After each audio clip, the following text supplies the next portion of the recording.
Okay. Cool. We are back doing some live LeetCoding, just solving some programming problems. Yeah, let's just get into it. So I think I commented last week that, so one of the problems I solved last week was merge intervals. And I realized the way I did it previously for that daily challenge was actually pretty rough, pretty brute force. We solved the problem in the end, but I remember that there's a much better way to do it. So I'm going to just show that right now real quick before we test out some problems. So this is the merge intervals problem. This is actually the final solution that I ended up going with here. I'll kind of walk through it. So to review the problem, it's given an array of intervals where intervals at I is a interval from A to B. We want to merge all overlapping intervals and return the array of non-overlapping intervals that cover all the intervals. So yeah, input is we have something like this, and then we want to merge all of the arrays that do overlap. So like this overlaps here, there's no overlap here, and then there's no overlap here, so we return that as the final list. So what the nice pretty solution looks like is if you just take that list of intervals and you sort it by the first element in each interval. So you can do that in Python like this, sorted intervals, and then the key here is the sort key. So you sort by each individual element, which is like a function on P. And so for each P in the list, you sort by P at 0. So this gives you a list of intervals that are sorted. And then what you can do from once you have them sorted is you just go one by one, starting at the first interval, and then see if that first interval overlaps with the second interval.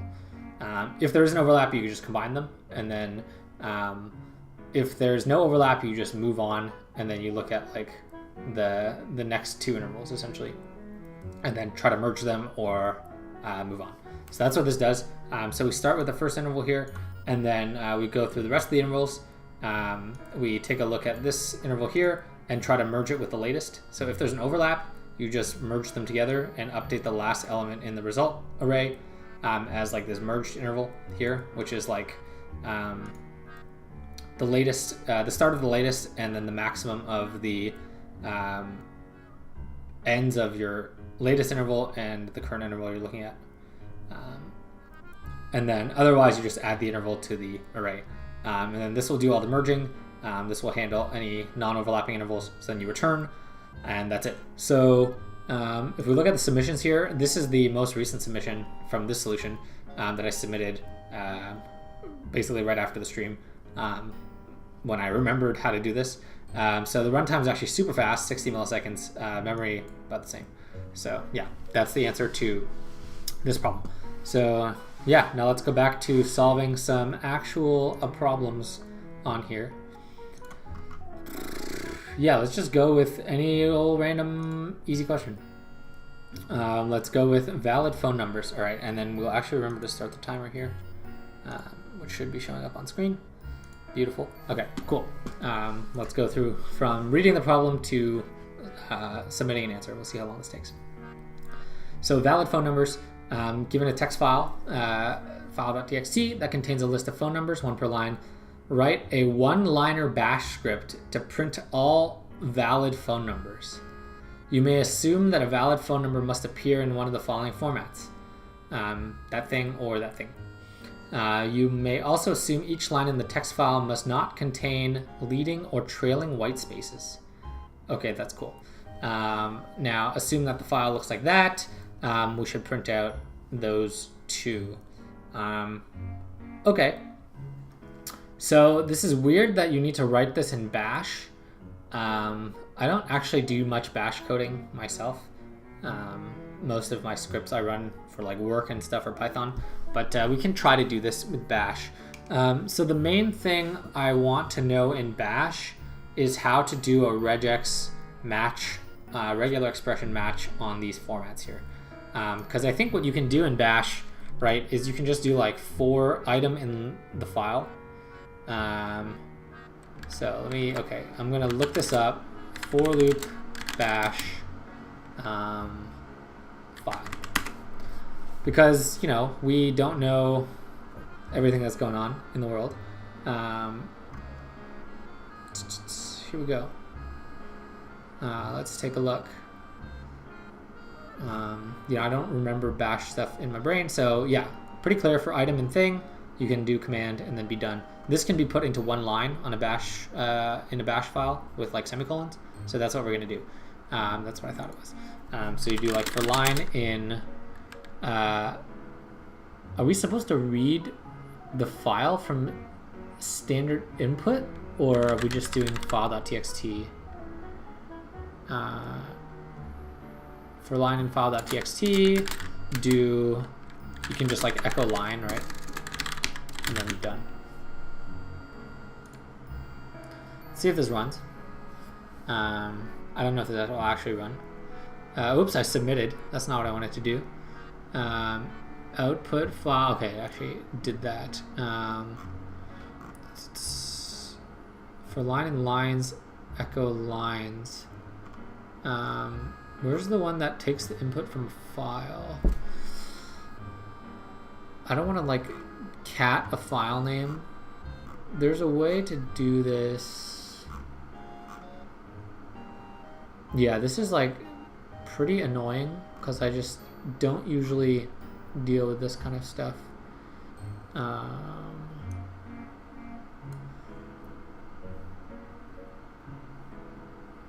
Wow, this is kind of incredibly annoying. Read from the file.txt, output all things to std out. I think if you like eval this, if you eval the string file.txt, that should be fine, right? All right, we're gonna try to run this. I'm opening a command prompt. Unfortunately, it's not showing up on stream. Yeah, this question is pretty annoying, but we've started already. We're 3 minutes in. Might as well finish it. All right, where's my file that I can print out easily? Oh boy. All right, we're gonna go in here. All right. Eval.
Oh, that works. Okay, cool. Not obtuse at all. We were just trying a bunch of random stuff. This apparently works. We can't even run this. Oh my gosh. Okay. All right. Let's look up how to do regex in bash.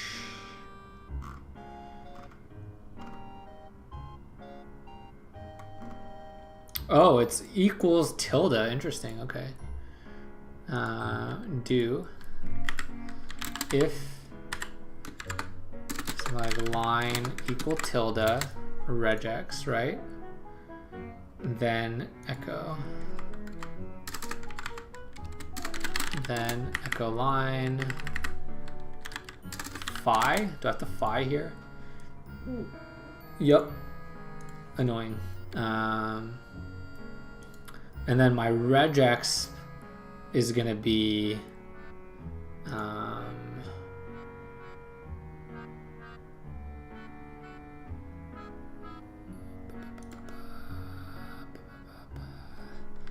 something like this, right?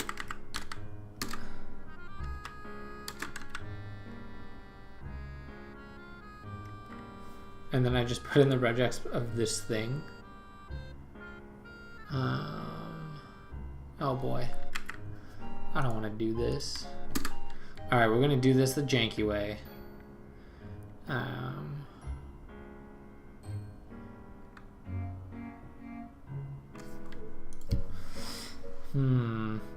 don't want to just do a bunch of this like 0 to 9 stuff.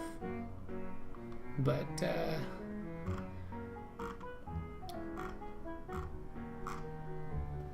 that's so gross. Oh my goodness.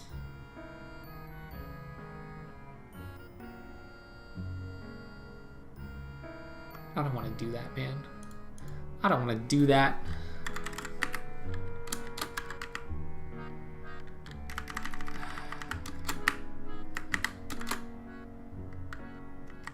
All right.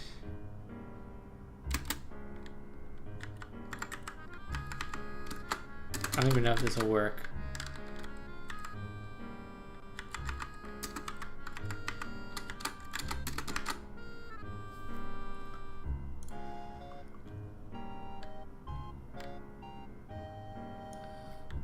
Error in my regex. Yep.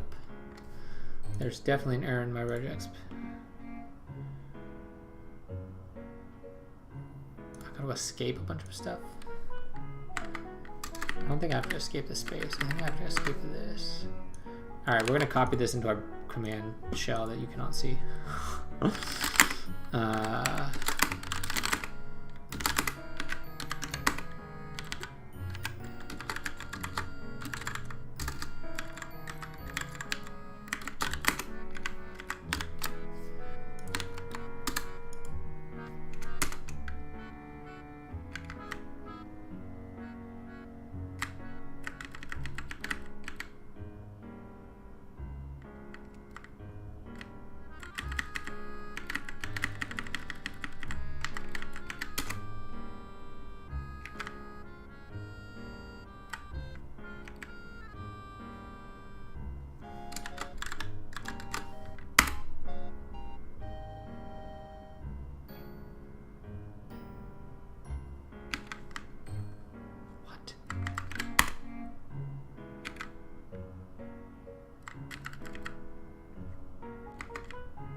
All right, we're gonna call it here. This is like a very difficult problem to do on air. Also, my thing is not set up to display command line, so we're just gonna skip this problem. Yep. All right, let's move on to the next easy problem. Reverse integer sounds pretty easy. Cool. We are in Python. Let's do it. All right. Given a 32-bit signed integer, reverse digits of an integer. Assume that we're dealing with an environment that can only store integers within the 32-bit signed integer range. For the purpose of this problem, assume that your function returns 0 when the reverse integer overflows. I see. Interesting. Okay. So what we want to do here, interestingly enough,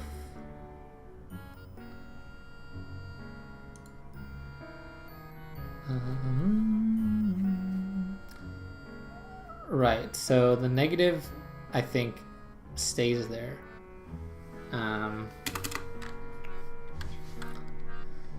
something like res equals x if res less than -2 to the 31, or res is greater than 2 to the 31 minus 1, return 0. Let's do this so that we deal with, just unintelligently deal with overflow. Otherwise, we return the result here. Cool.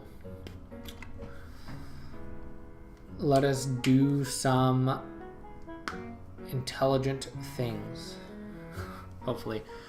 So in Python, what is this? I only have 30 digits, right? On this, or not 30 digits, less than 30 digits, like what is that, like 10 digits or something, right? So 2 to the 31, how many digits is that? 2 to the 10 is 1,000. So it's 1,000 to the 3, which is 10 digits. Yeah. So we're fine on digits. I mean, if we can just do this the very, very naive way, which is we take the integer. If it's negative, we remove the negative. And then we string it. Then we reverse the string. And then we turn it back into an int. And then apply the negative again. Yes. What is int of 0, 1 return is the question.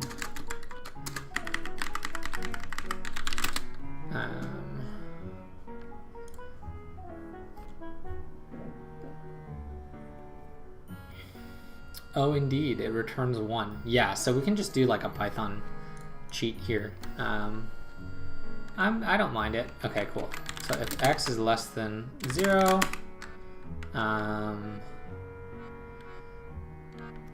so multiplier equals 1. If x is 0, multiplier equals -1. So then we say x equals abs x. Cool. And then from here we want to say reversed num equals string of x. Let's look up Python reverse. I think this is in place. Reverse string. As you can see, my job is part of my job is Googling here. There's no built-in function. Oh, you can just do this thing. I forgot.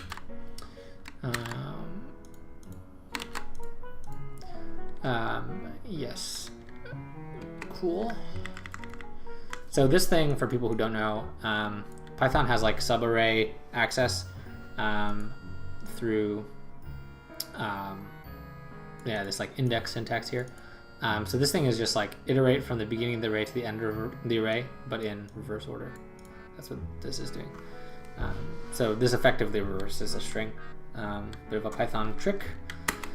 And then we want to do reversed num times equals multiplier, and then run this thing on reverse num, and then that's it. Oh, my output is 0. What happened? Reverse num.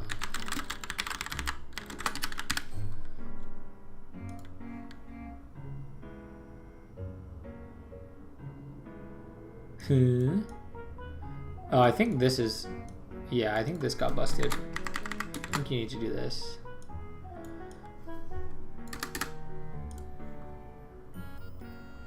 I suspected, ooh, it is not. So this number is not less than 2 to the negative. And it's not greater than this big guy. Interesting.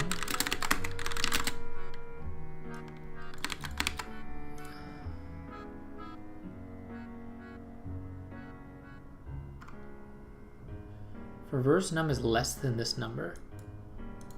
What? What is happening? How is reverse num less than this guy? Reverse num greater than this guy? Oh, we messed up. It's because we didn't reverse num equals int. We didn't int ourselves. What happens when you multiply a string by -1? There we go. Cool. I'm just gonna submit here. We'll test out the bad cases here. -123, 120, 0, 1, -1, some giant int, some negative giant int. Let's see what happens.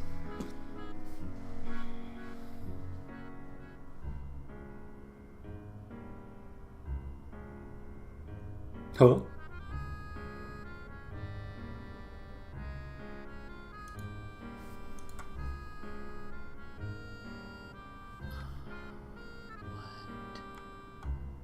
If you int it in Python, can you long it in Python?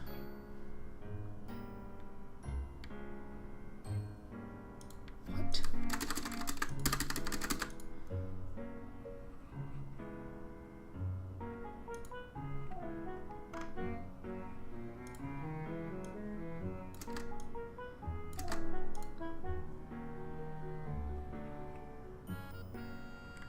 Huh?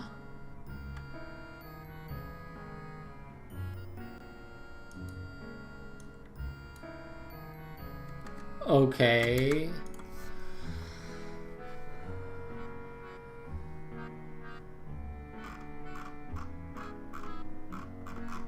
All right, normally I would test this test case with like the big value, but since we don't have any penalties on submissions, I'll just submit. Hey, we did it. Congratulations. Oh, did I not stop this timer? Oh well. You can do the difference in your head there. I think that took like 5 minutes. Cool. We solved this easy problem.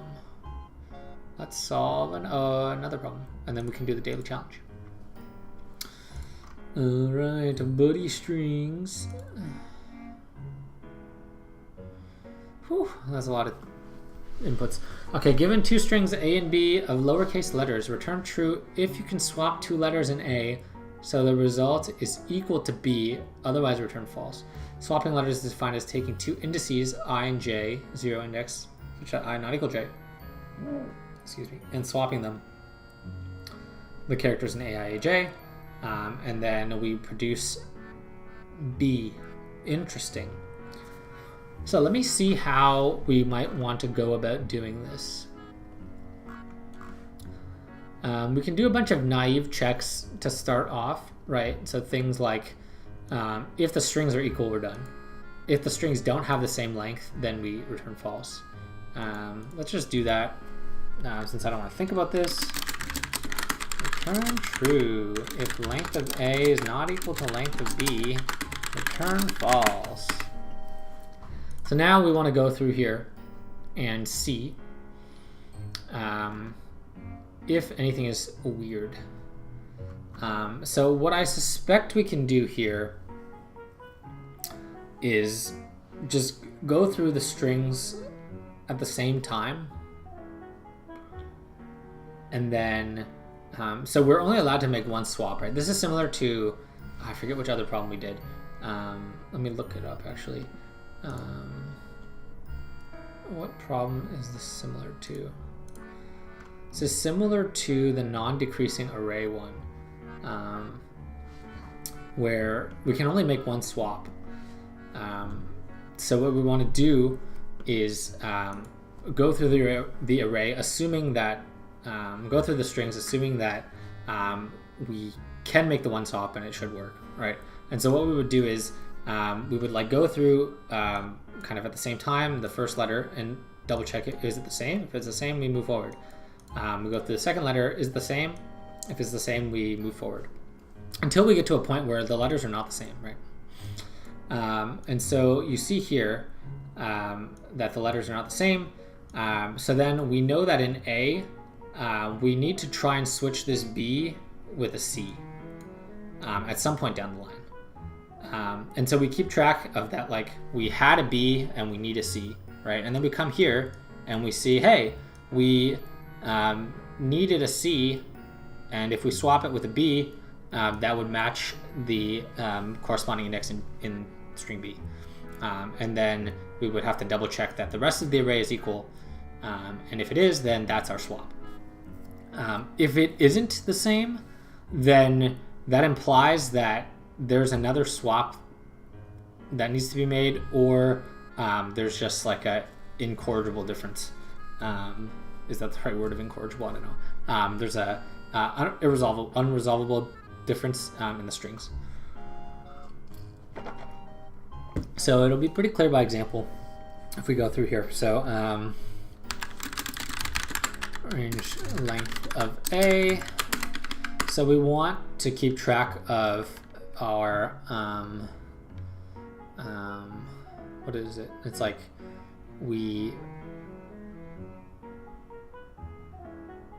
what is this? In this case, we have a B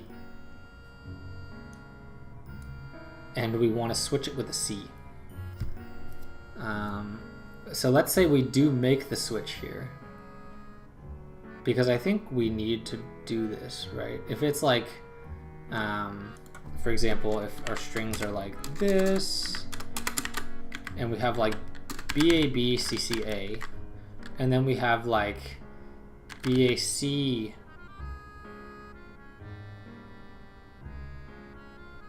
what is this? BAC BAC CBA, right? So here we can swap this. So we would go through these arrays and then we would say, okay, this B and C don't match. I need to swap these. So I think we just do the swap. Because for this to match, like we would need to turn this into a C, right? So it's like we turn this into a C and then we pocket the B. And then we look for the next not match. And if this is indeed the C we kind of took prematurely and we need a B, then we're done. But if this were a C and this were like an A, then we took the B already,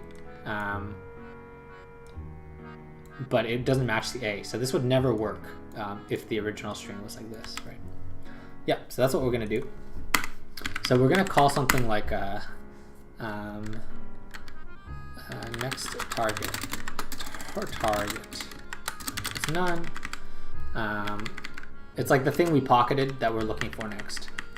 We could probably think of a better name, but I don't need to do that right now. Ooh, I forgot to start the timer. We'll start it now. I think I spent like 4 minutes talking through that problem. I don't know. Okay, cool. So we want to go through each index and see if they're equal. If they are, we ignore it. So if A at I equals B at I, continue. So they're not equal. So if we have a next target, otherwise next target is A at I, A at I. I think that's all we need. Next target is B at I.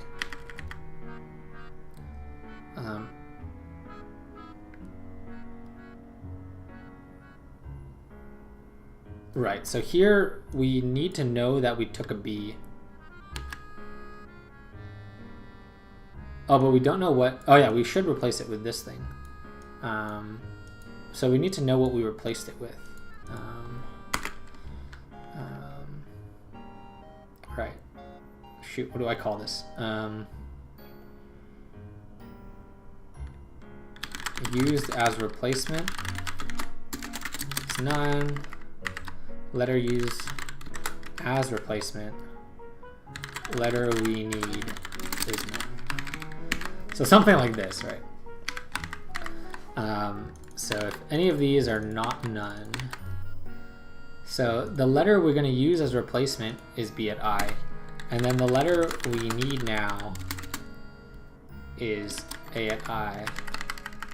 Or we need in B. Right, something like this. Okay, this naming is pretty bad. Cool. So if we already replaced something and they're not equal, we need to make sure that if the letter we're at now must match what we needed. Oh, this is like so annoying to work through here. So here we use the C as replacement, right? And we need a B in B. So this would be C, and this would be B. Now we come here, we say the A at I is not the letter we use as replacement, then I think we're done. If B, okay, so then if it is a C, we look across and we say we need this letter in B. B at I is not equal to letter we need in B, and we return false. Otherwise, we're good to go and we continue.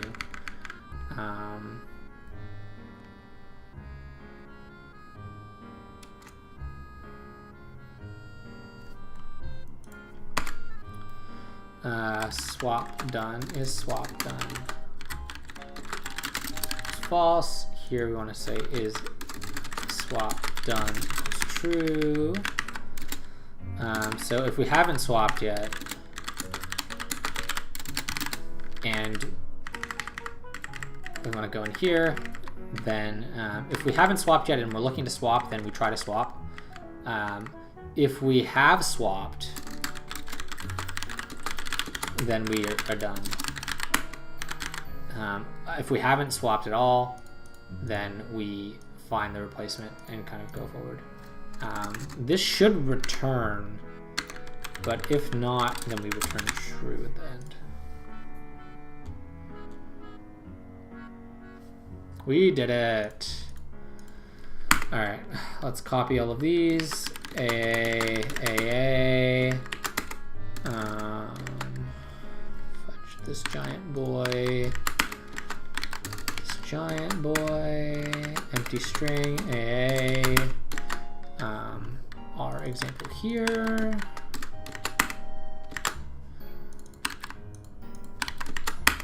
And the same example here, but with a failing case. Let's do the same example. Oops, this is what I want. This is what I want, and this is what I want. Oh, I see one right away, which is if letters use this replacement, then we want to return false. And not is swap done, then we want to return false. If we did swap, or if we didn't swap and we got through, then we're done. I think that's what is correct here. Hey, we got everything right. All right, submit. No! Oh, if we can't make swaps, then we're wrong?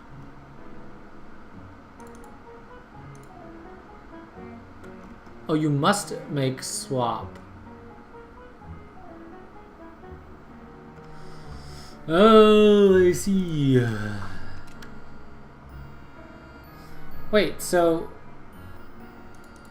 when things are equal, you actually return false.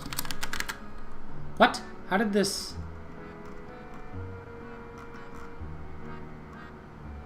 Oh, did I miss the ABAB case? Oh no. Oh no. I see what is happening. This is annoying. AA works. So this case is actually pretty annoying. So it's like if the strings are equal and you have a dupe letter, then you're fine because you can swap those dupe letters. But if the strings are equal and you don't have a dupe letter, then you're actually not fine. If dupe letter true, otherwise false. How do we do is do if dupe letter? I don't want to do this, man. Why? Why is this like this?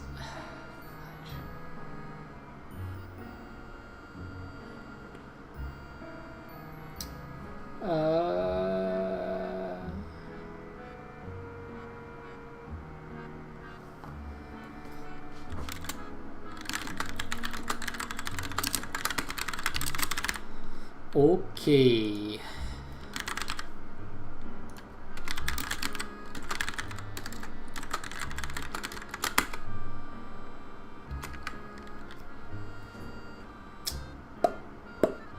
All right, we're gonna do this in a really annoying way.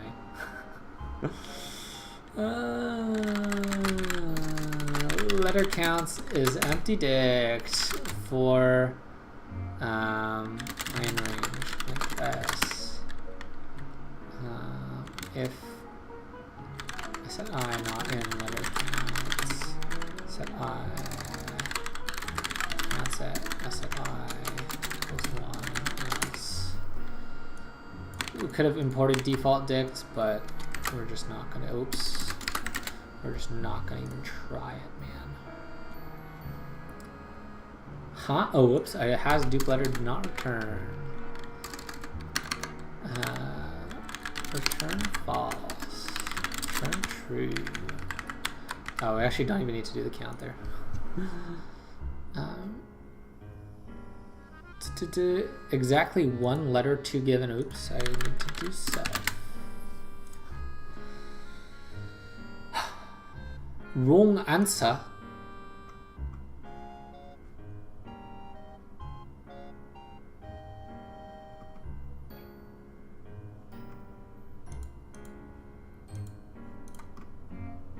Ooh, my has dupe letter is incorrect.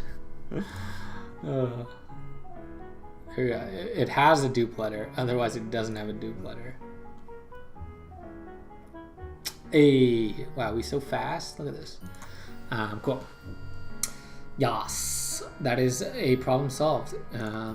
Let us go for the daily challenge.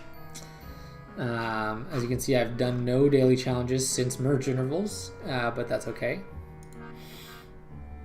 Let's do it. Let's stop the timer and restart the timer. Cool. Smallest integer divisible by k.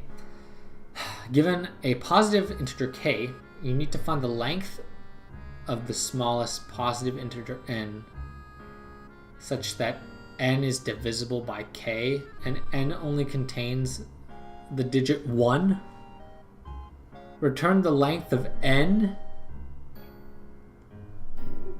If there's no such n, return -1. N may not fit. Wait, what? Oh, n may not fit in a 64-bit signed integer. So n can be bigger than a signed integer. What the heck? Wait. Oh, there's no such positive integer n divisible by 2. 3, the length is 3. Oh, I know a math trick, I think, to this.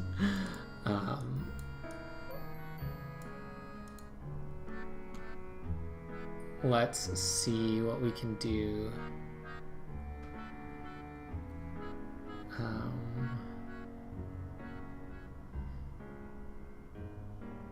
Okay. Yeah, this is a tricky problem. So, I mean, the naive solution is that,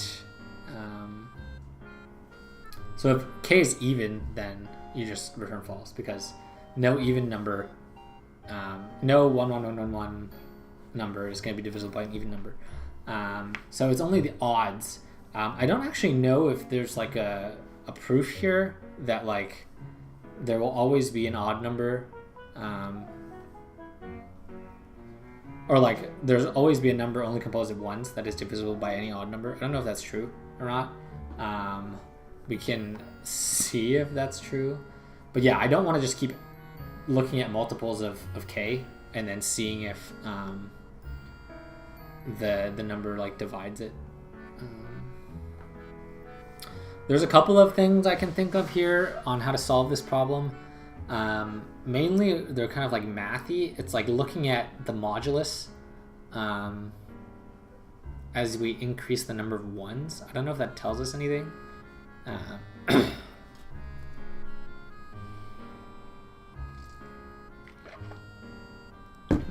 Also, just looking at n, where n is like, the pattern of n is like 10 to the n minus 1, right? 10 to the n minus 1 plus 10 to the n minus 2 plus all the way to 10 to the 0.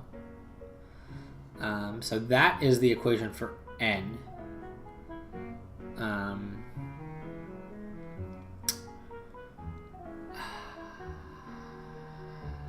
Does that tell us anything?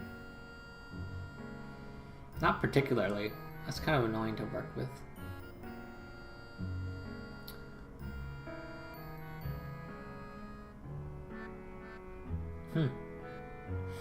Interesting problem. So if k is 5, what happens?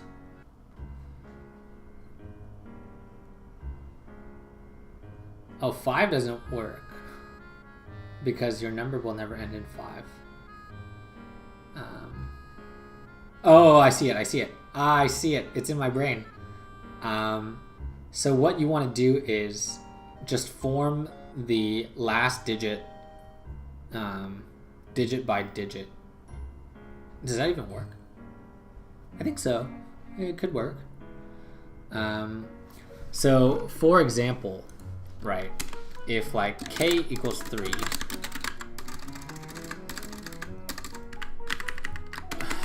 k equals 3, right? Well, how do you get the digit of 1? So you can get the digit of 1 by 3 times 7 equals 21. And then you can go from here and, well, let's look at other multiples of 3 that we can use that end in 1.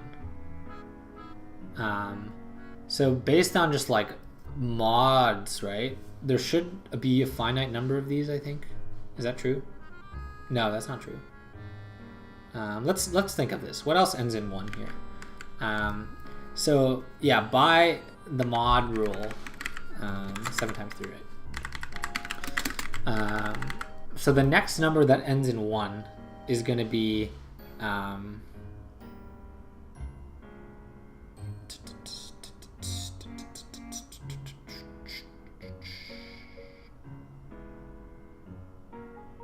it's going to be, does it really have to end in 7? Yeah, because 3, the modulus goes around in a circle, right? So it's like, ends in 3, 6, 9, 2. There's like no repeating pattern, right? Like 3, 6, 9, 2, 5, 8, 1. Yeah, so the next one has to be, and then it goes like, 4, 7, 0. And then you're back. Yeah, so anything like 17 times 3. What is 17 times 3? Well, this is 21 plus 30. It's 51.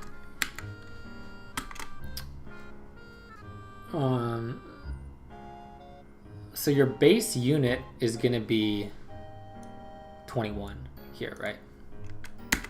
Can we construct 111 is my question. So if we have a 21, then we can add, so we want something like n plus 2 equals 1, right? For the tens digit. N plus 2 equals 1. What is n? So then you want n to be 9, right? So n ends in 9. So from here, you could do n equals 9, right? And then you end in 111. That's done. Okay, that's one way to go about it. Let's try. But this gets a lot more complicated when k has more digits, right? Yeah, this gets really annoying when k has more digits. Let's try like 13, How do we want to do this? So k is 13, right? It's a similar concept to 7, right? 7 times 13 is going to end in 1, right? What is 7 times 13? That is 91. So now we want 10's digit, n plus 9 equals 1. So you have n is 2, okay? N ends in 2. So what is a multiple of 13 that ends in 2? That's like, what is that, like 3 times 4? Times 4 is 52.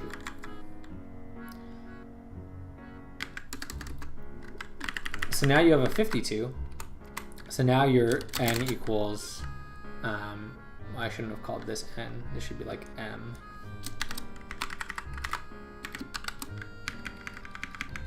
Something like this, right? And now your n is going to be 611. And then you just try to continue and see if you can ever finish. And then I think it's like if you notice a pattern of like 611, we continue a bunch of times, then we see another 611, then it will never finish. This is pretty annoying, to be honest. I am not a huge fan of this strategy here. But this will resolve everything within, I think, 10 cycles.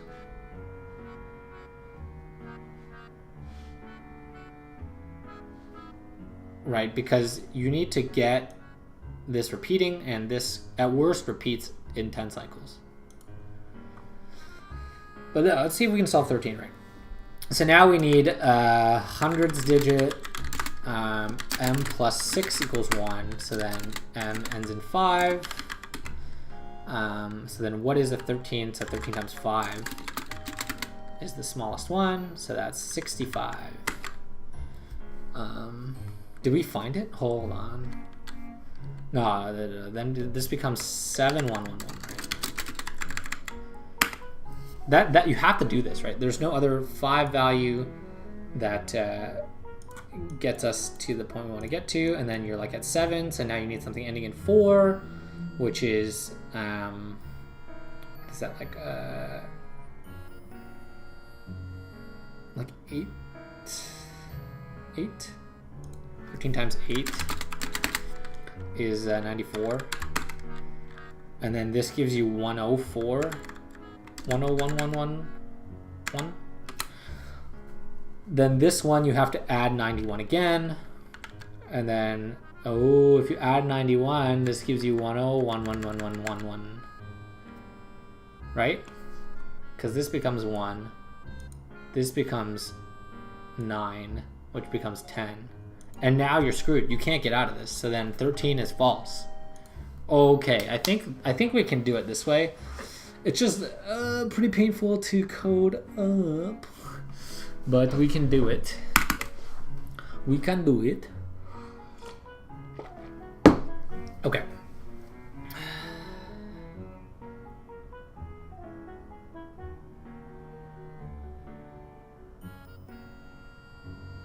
Let me think about other patterns here. So something like if k equals 1, if k ends in 1, then you're good. If k ends in 2, if k is even k, bad. Let me keep the format here. So if k ends in 1, it's fine. You can't end in an even number. So k ends in 3, 5, 7, 9, right? 3 is fine. 5 is bad. 7 is fine. 9 is fine. 9 is actually interesting because the only thing that ends in 1 with 9 is multiplying by 9. So you only have one option here with 9. Can only multiply by 9. Can only times 9 here. 7 fine times 3. 3 is fine times 7. Oh, but you need to hit all the numbers, which you can do with 7. You Can you do it with 7? You can definitely do it with 9. 7 times 1, 1, 4, 2, 8, 3, 5, right? So 7 might actually be bad. No, that's not right. So 1, right, 14, that's a 4, 1, 4, or 7, 4, 1, 8. Yeah, your mod is 3, so you should be fine. 8. What is that? 28, 35, 42, 49, 56, 63, 0. Yeah. So we're good. We're good. I believe.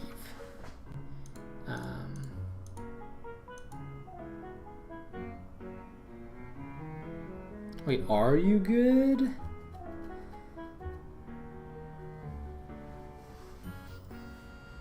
Yeah, you're good. Yeah, you're good. You're good. Okay. So the strategy here is... Okay, so if k mod to 0, return false. We cannot return -1, right? We cannot form this number. If k mod 10 is 5, ends in 5, we cannot solve the problem. Otherwise, we will try to solve the problem. This is pretty painful. How do we program this, though, is the question. So, right, we have a starting value. So here our starting value is 0, and then we want a multiple, the multiple of k such that n times k plus 0 start ends in 1, and then we just keep going. Ends in 1, and then we chop off the 1, that's our new starting value, and then we try again.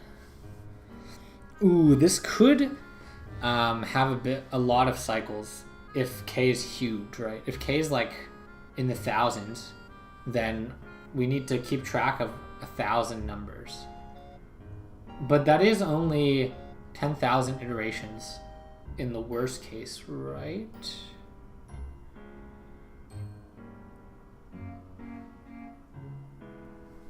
I think that is only 10 to the 6 things we would need to store as things we've seen.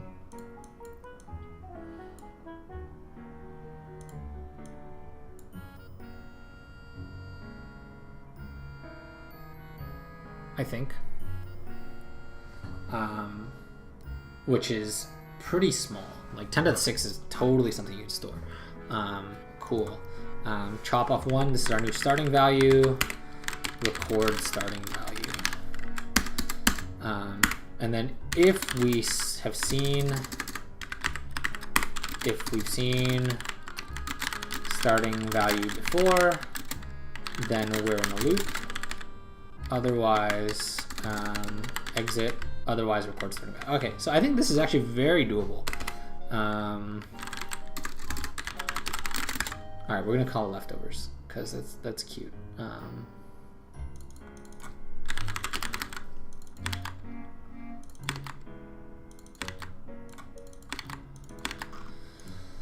Okay, so what we want to do is we want the multiple of k such that nk plus leftovers ends in 1.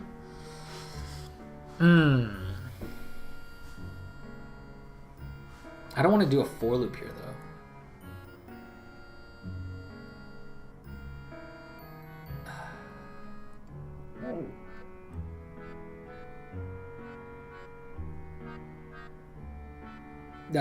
It's fine anyway. While true, scene equals an array. 0 for I in range. 10 to the 6. Like, I think this is 0 for I in range 10 to the 6 is fine. Because the most we're adding is 10 times k. Or like 9 times k. Which is at most 10 times k. So yeah, let's just do 10 to the 7. I don't want to worry about this too much. And we're not going to use all that memory anyway. 10 to the 7 is fine, dude. It's just a million zeros. What? That's so easy. Alright, we'll just do... Yeah, we'll do 10 to the 7. Cool. So while true, let's do it. So we want to find leftovers of value. So this is going to be while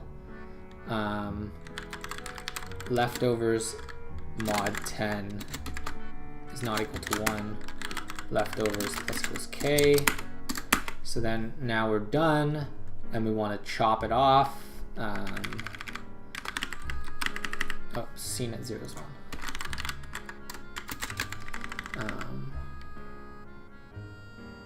Cool.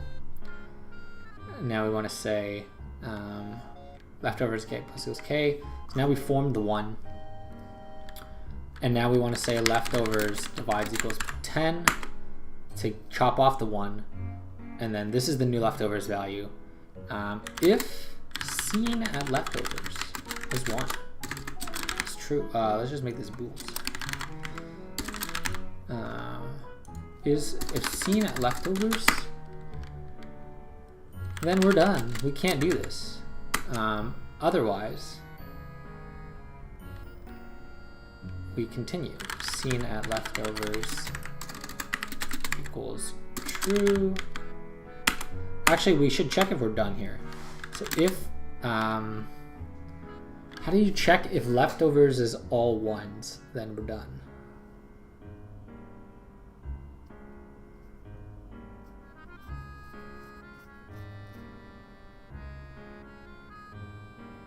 I don't want to make this inefficient.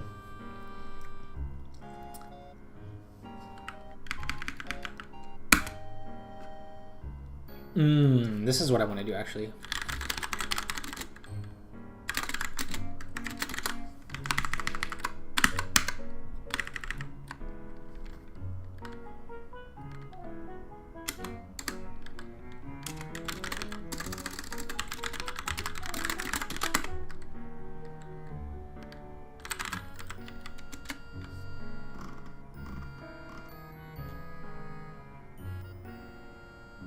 Oh, we need to keep track of the length.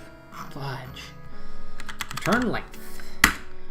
And then if seen at leftovers, return 1. Otherwise, you record seen at leftovers and you continue.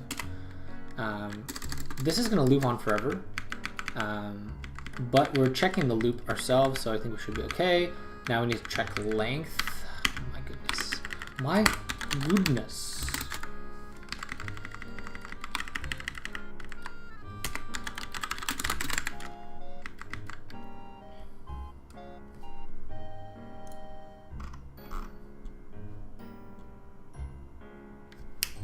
$600 milliseconds to return the answer of 1. How did this take 600 milliseconds? Is it because we're creating this array here?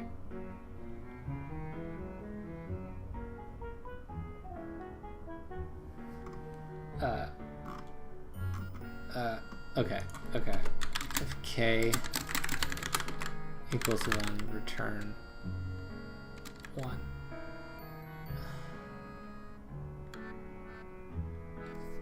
I mean, do we need this really? If we come in here, leftovers is 0. We add it here, we're done. We divide it here, we're done. If leftovers is that, yeah. So I think it was really just returning that array, which I don't think we care about. Or creating that array, which is slow. K equals 2, k equals 3, k equals 13. This is k equals 5, k equals 15. What did we test out? We tested out this one. K is 13 will return false. K is 3 will return true. And then let's try k at like 21.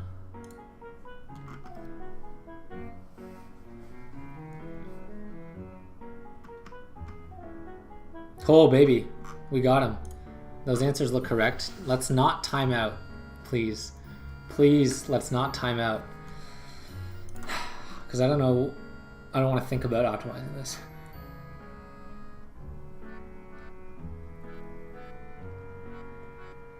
Oh, TLE on 29. Oh, boy. Okay. Let's check more detail. Oh, whoops. That left. We only got through 31 test cases before we TLE'd. Are you kidding me? That is bad. Okay.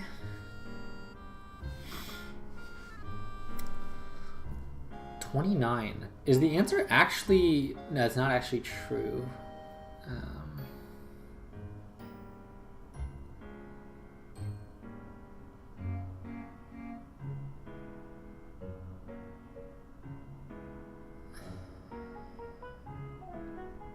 Yeah, that's not true. I was trying to think of if there's like something you can do with factoring, but I don't think you can do it.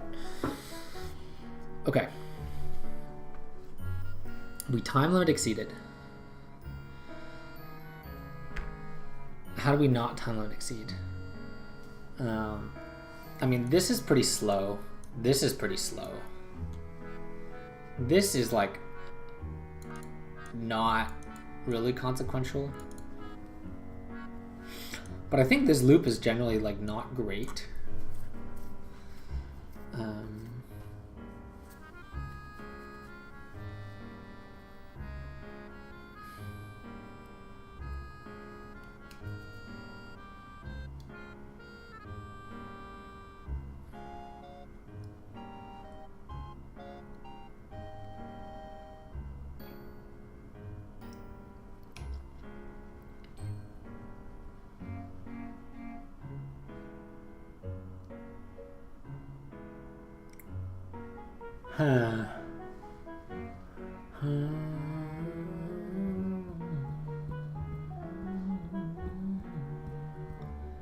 All right, so we TLE'd on here. I think one thing we can do is cache.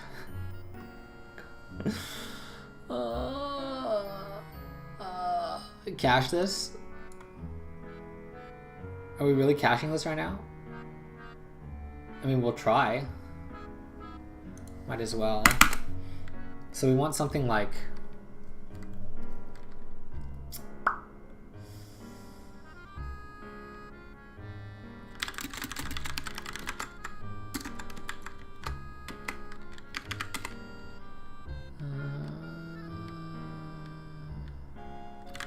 ones digit needed is a dict. 2k multiple. Okay, so we're gonna go and do this. Counter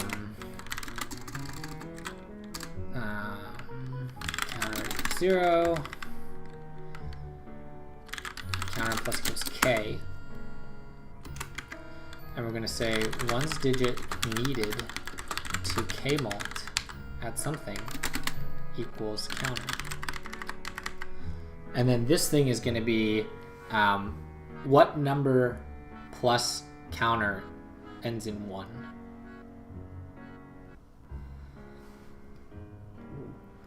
Oh boy.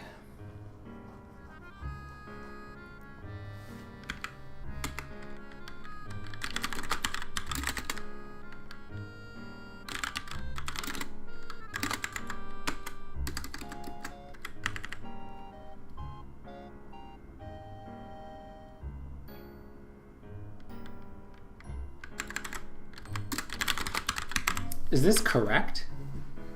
I think so, right?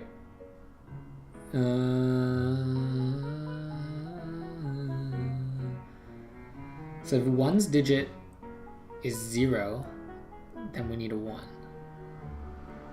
If one's digit is 5, then we need a 6. If one's digit is 7, we need 4. Oh gosh. Boy. Digit needed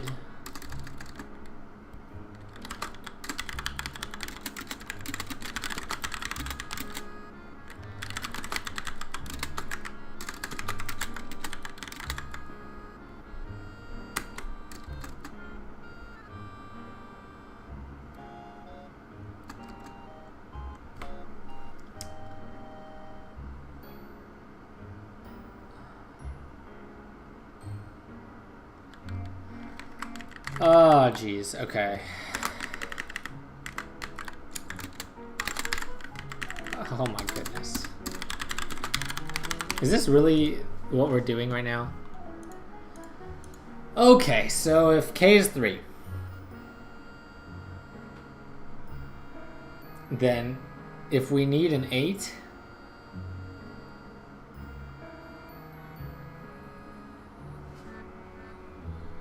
not digit needed, one digit to k mult, right?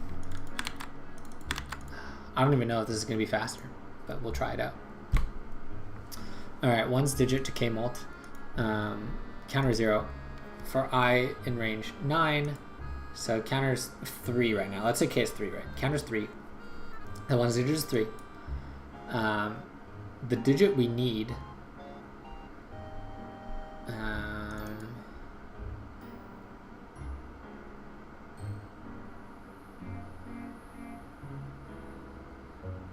if you have a 3, is you want this to be an 8 digit.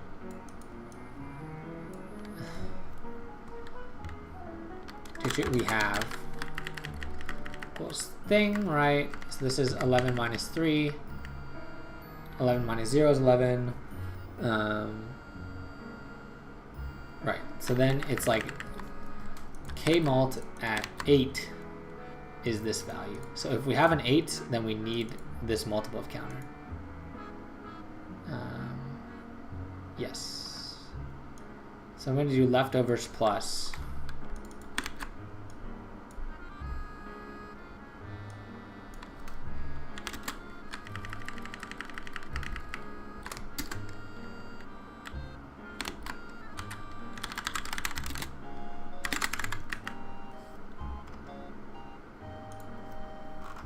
Does that speed things up? It should, because then we only do this once.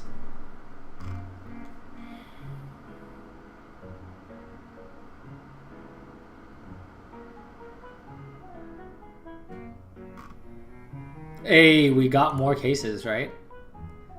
We got 8 more cases, but then we got screwed. Yeah, this is not going to work. As I guess as the number increases, we're getting into pretty annoying territory here. Ah.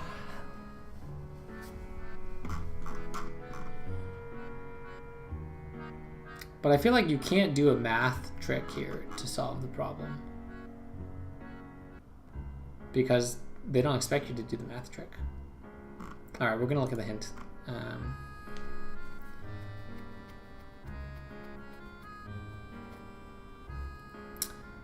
We only need to store remainders modulo k.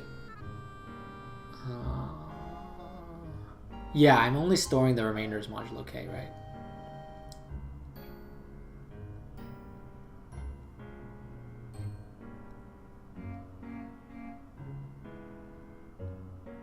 So if you had like 149, let's try the 149 case.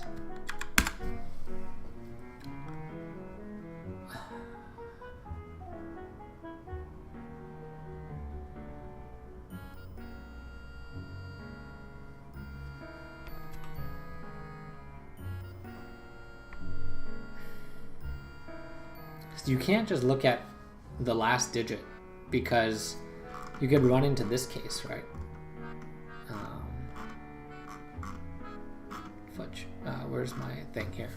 So if you just looked at the last digit here,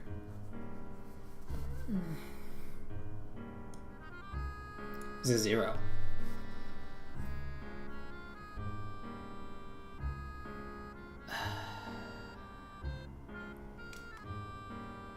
Yeah, you don't know what's in front.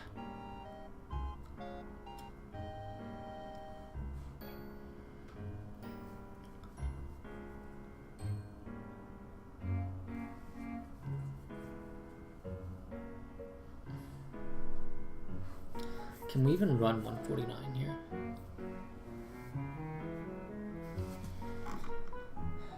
Alright, we're looking at this. If we never get a remainder of 0, why would that happen, and how would we know that?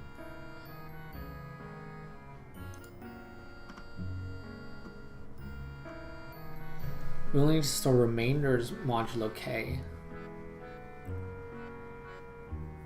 Oh, so it's taking the generative approach instead of, or not the generative approach, the destructive approach, I guess. Which, yeah, I guess that makes sense. That's probably faster. Of taking like n ones and then trying to get the mod. Yeah. That's annoying.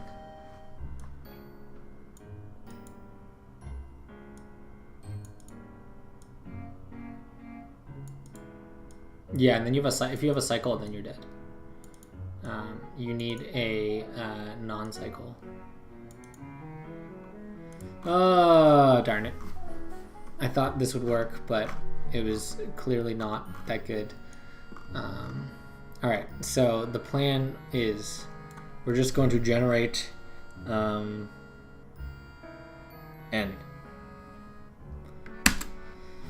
Okay. Length of n equals what is this? N may not fit in a 64-bit signed integer.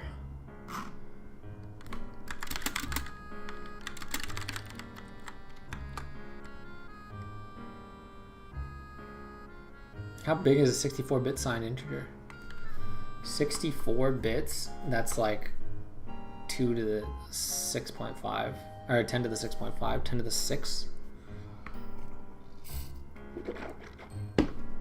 It's like a million. I don't know, 10 digit n, is that bad? We'll do like 20 digit n. I don't know if we'll array out of bounds here. We'll see. I don't think we even need this many digits, to be honest. But we'll see. Minus 1 firing range thing. Okay.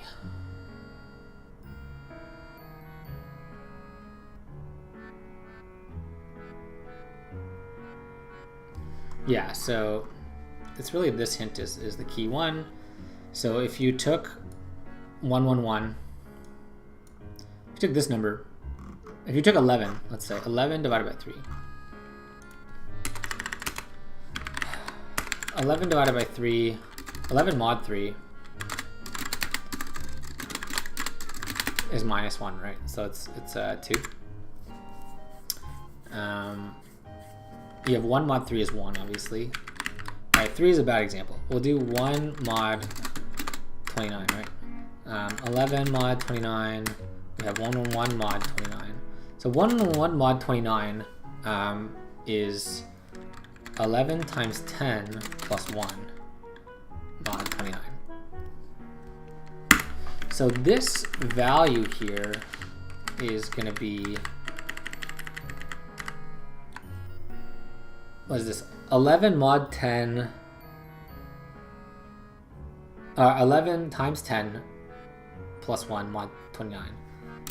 Can we break this down even further?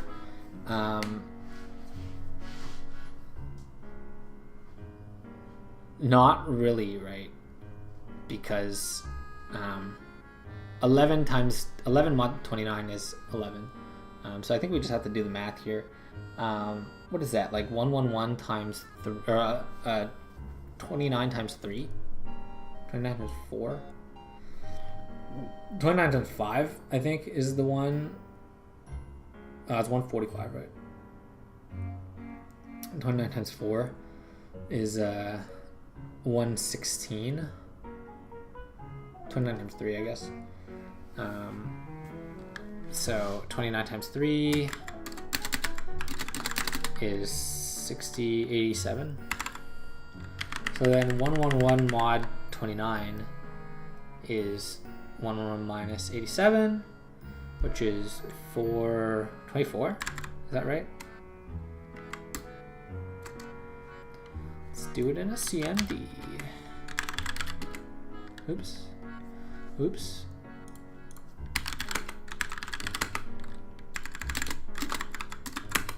Yeah, 24. We got it right. So this is 24 actually. So now we want 11111 mod 29 equals 111 times 10 plus 1. Mod 29 is, that's like 24 times 10 plus 1 mod. Mod 29. 24 times 10 is like minus 5. Minus 5 times 10 plus 1 equals minus 50 plus 1 is minus 49, which is minus 20, which is plus 9 modulo. Is that right? Let's check. It is. All right, cool. We can do mod math still.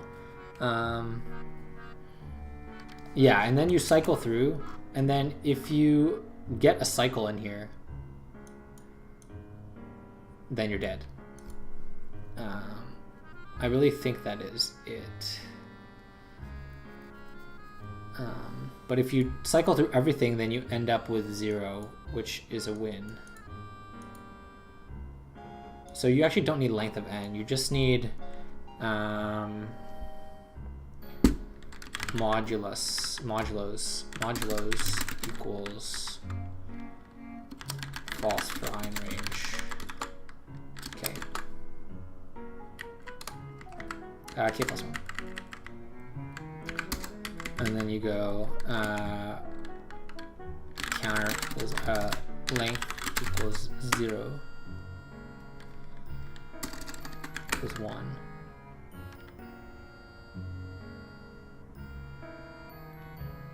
N equals 1 while true. Okay, this is what we're doing, right?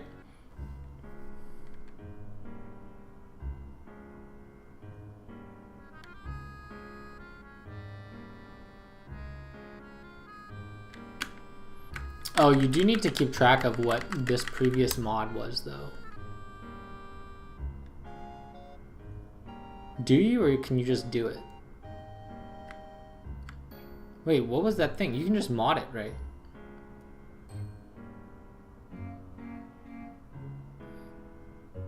Yeah, we don't want to just mod it. We want to probably do efficient modding here.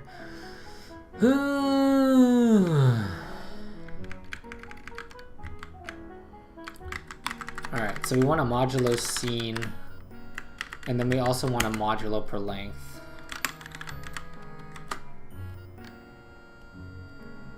Actually, you just keep the last modulo. Last modulo equals 1.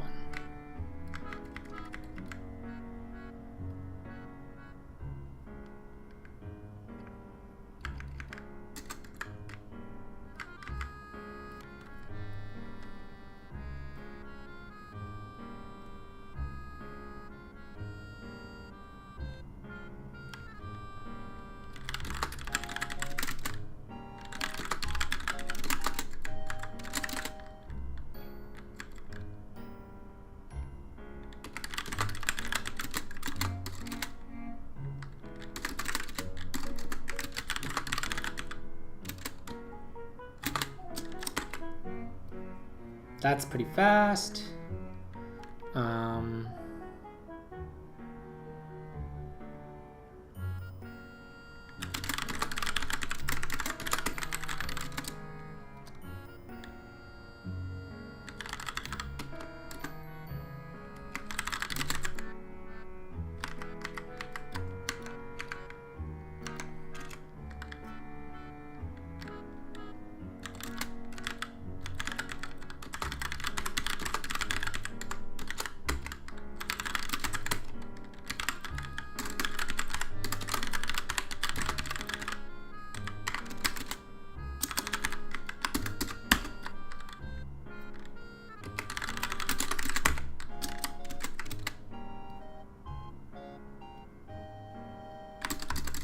Oh, you don't have to keep track of n.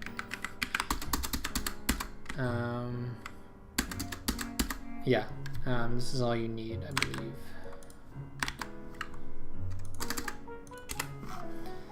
I believe this should work. And should be quite fast. Huh? My answer was -1. My expected answer is 148.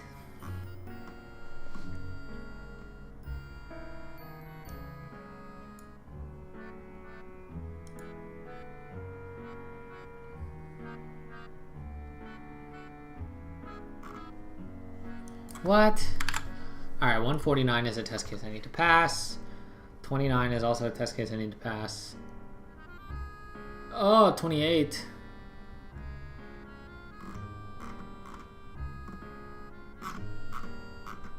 Suspicious, okay. That's not suspicious. We know that that is what it would need to be to end in 1.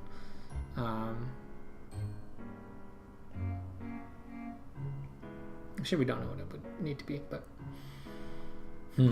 okay, so last modulo is 0. We come in. New modulo is 1. New modulo is 0. Return length. Yes. Oh, this is actually not right. We don't want to return length.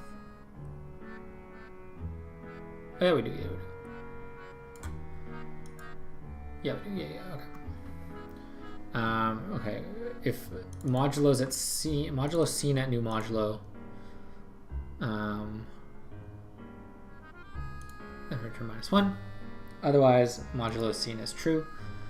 In this case, we've seen 1 is 1 equals 11 is 9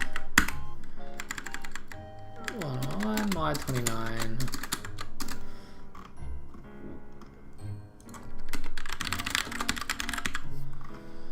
Alright, let's print out new modulo. Let's see what's happening here. Oh, we didn't update last fudge. We didn't update last modulo.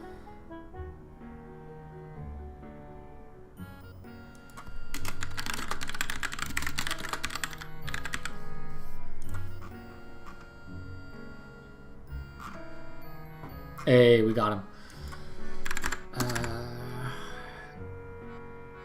Dang it. This question was easy.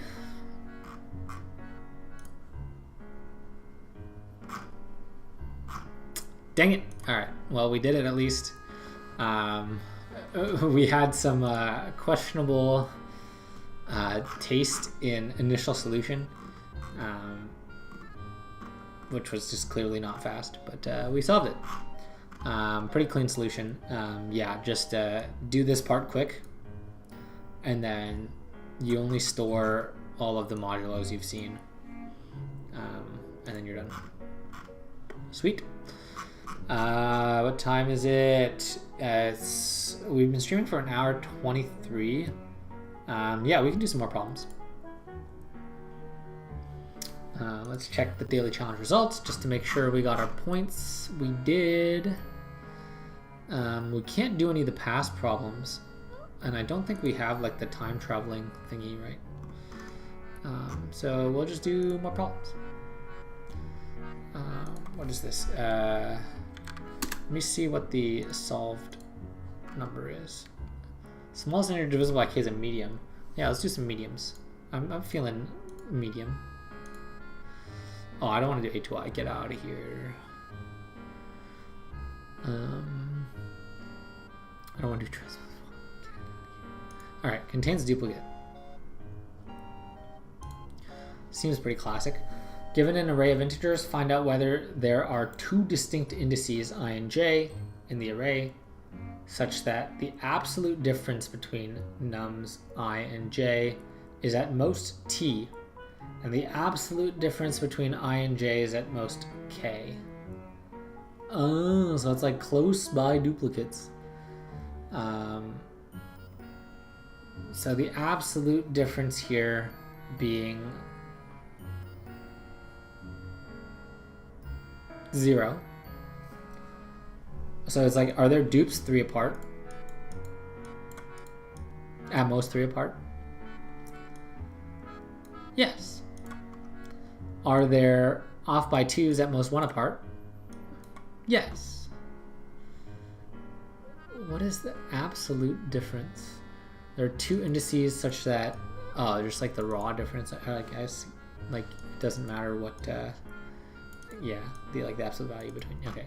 Are there numbers 3 apart, numbers that differ by 3, at most 3, that are 2 apart? No. The length of nums can be, what is it, 20k? The value of nums are ints. K is 10 to the 4. T is positive, 0 to 10 to the 2 to the 31 minus 1. So if k is 0,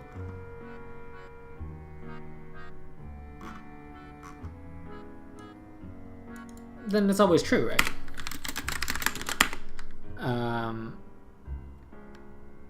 Because if k is 0, you want two numbers with the absolute difference of at most thing. This is true.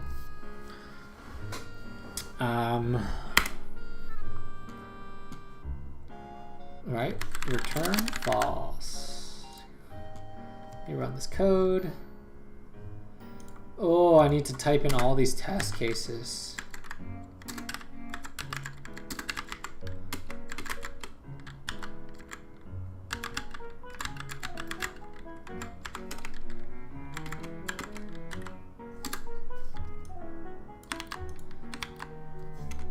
K is 0, T is 0.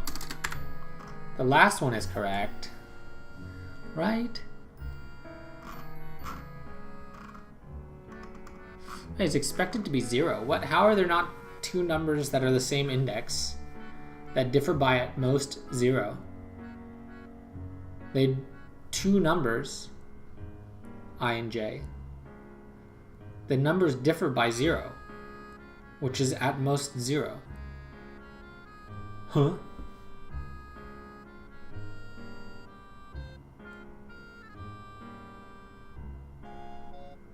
Zero is less than or equal to 0.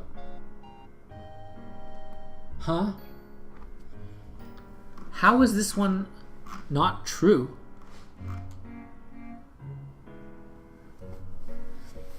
Given an array, find out whether two distinct indices I and j in the array. Find out whether there are two, distinct indices. Oh, so when k is 0 is false because you'll never have distinct indices.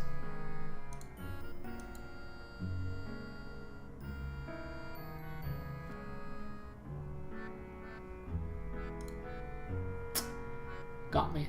It got me. Okay, we got one case correct. So how do we actually want to solve this problem? So we can do an n squared approach. That's like pretty obvious. 20,000 squared is pretty bad, so we probably don't want to do an n squared approach.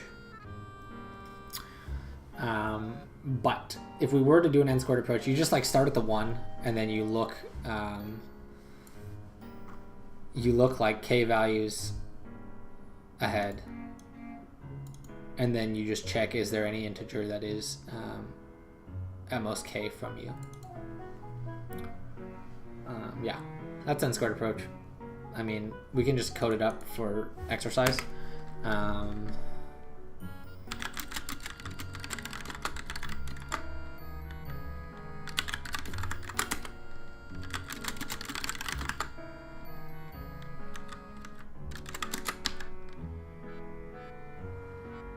At most k away, so it can be k away.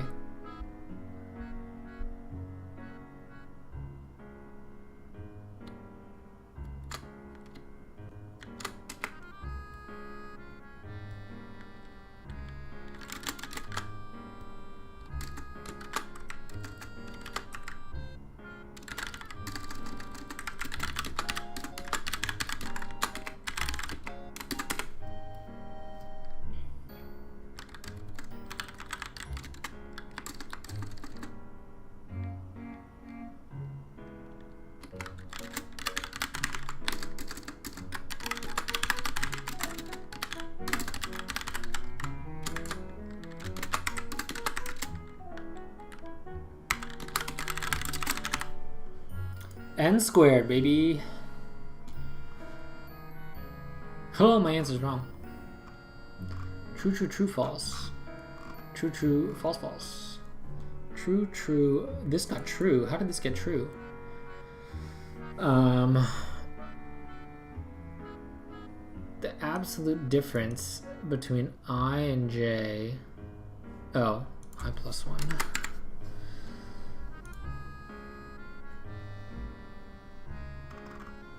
Yeah, n squared. Submit an n squared solution and see if we can not TLE, but we probably will TLE because 20k squared is a big number.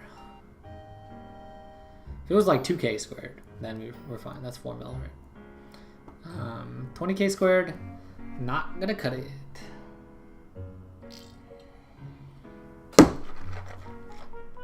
Let's look at this. How many test cases did we get through? Oh, we got through most of them actually. So if we just do some small optimization somehow, then we can pass. Pretty hacky way of going about it, but you know, when your metric is trying to solve a problem, yeah, that's you can gain that metric, you know. I think it's Goodhart's law.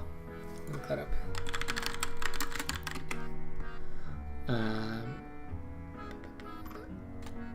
Any observed statistical regularity will tend to collapse once pressure is placed upon it for control purposes. Indeed. Okay. How do you do is the question. Okay, so what do you do here to improve things?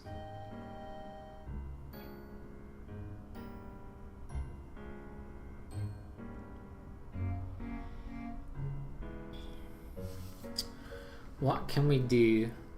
If we could do this quick somehow, oh shoot, quicker somehow, that would be pretty good.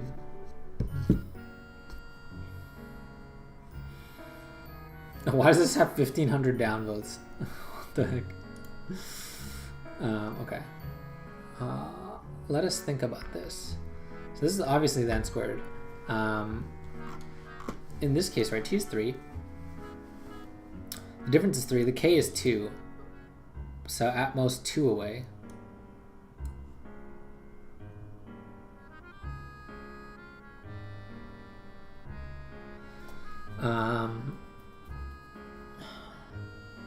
So you want to compare 1 with 5 and 9.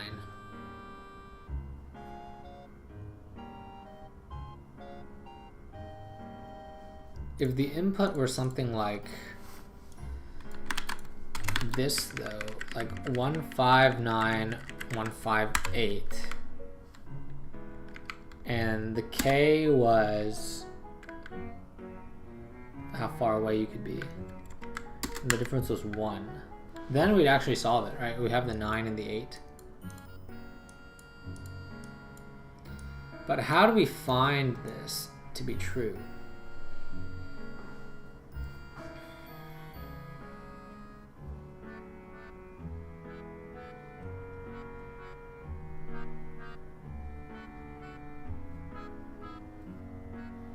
So if you look in here,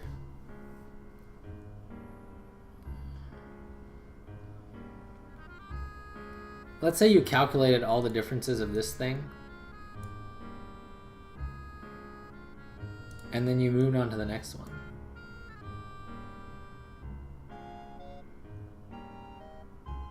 You would have to check, like if you looked at all the differences here, you would have 4 times 3. Which is 12. And then if you removed this guy and moved here, you would keep this, which is 3 times 2, which is 6. So you go from like n times n minus 1 to n minus 1 times n minus 2, which is pretty bad. If n is big, it's not terrible. But then you'd have to recompute this for this value, which is just, you would remove n and you would add n, or add k. So what is the performance here? Something like you'd have k times k minus 1 for the first part, and then for each subsequent value, you would remove k, add new k, which is terrible. That's literally nk, which is what we're already doing. Yeah, it really doesn't help, that you like checked all of those things. And like the new value is really the only one to check, right?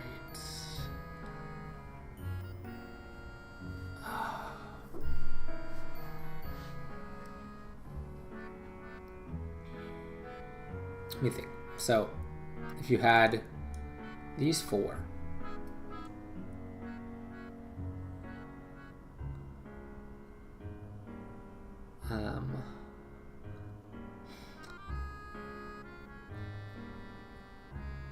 these four here, and you found there was no duplicates,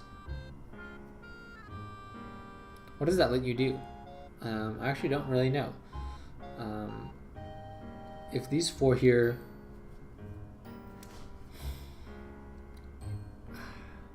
are not duplicates, right?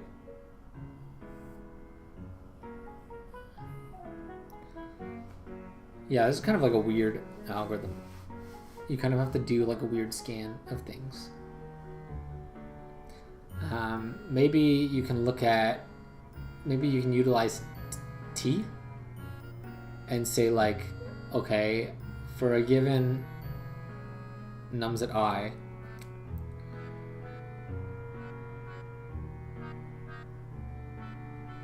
no, that doesn't really help you either. It's the same performance. Okay. What about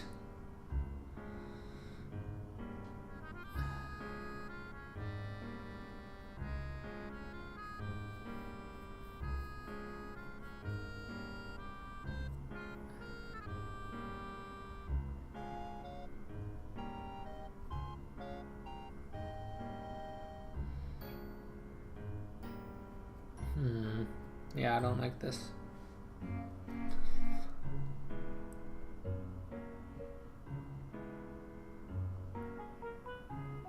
You could potentially get the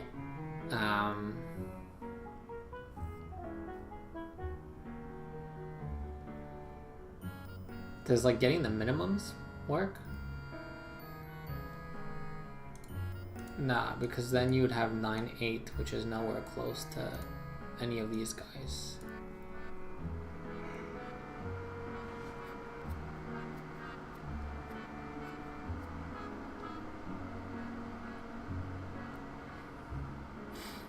Right, imagine this was like 100. 109, 108, right? How would you solve that?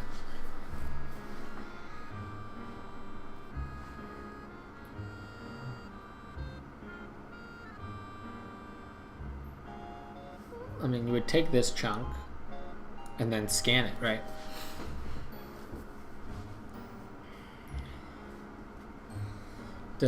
Can you use anything from here and scan? Not particularly. What if you took like the biggest number and the smallest number? Does that work?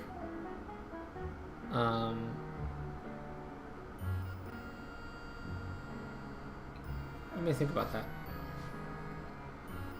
The biggest number and the smallest number in this thing. And then as you go to the next one, right? So if you're in like 159, so you're like, okay, I got a 1 and a 9. You go to the next thing, you say, I lose the 1.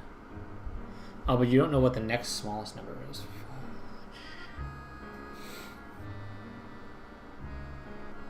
You don't know if there's another 1 is the problem.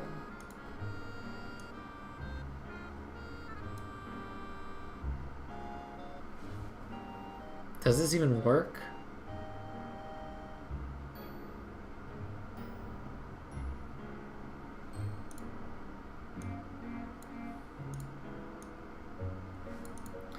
Because then what if you had like a 2, 5, 100. All right, then you're like, okay, 1, 5, 109, 2, or this is a 4, right? 1, 5, 109, 4, 5, 109, 7, 6, something like this, right? So you go through and you're like, okay, I don't see anything. And then here, you do see stuff. So I don't really know what you can do here.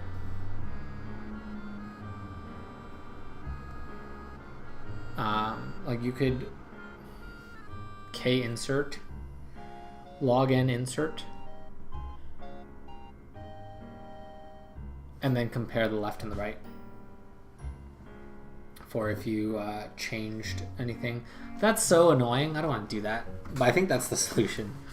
Is you form like a log n structure, right? You add these to a thing that's k log n, and then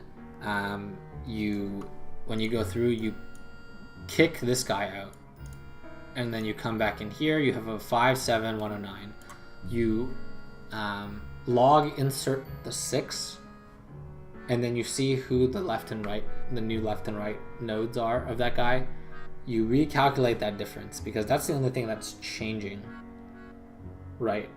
And then if that difference is less than thing, then you're done. So that's n log n, which should solve this problem. Oh, so how do I implement that now? I don't know.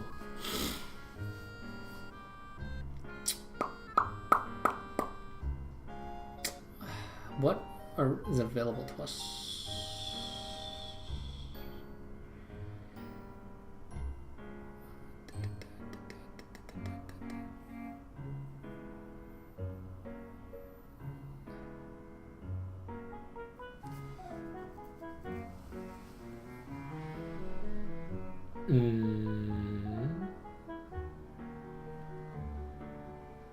Yeah, I don't want to work with an array.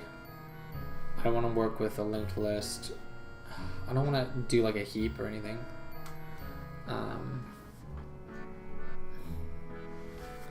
All right, Python binary search tree. Do I have to like make a binary search tree?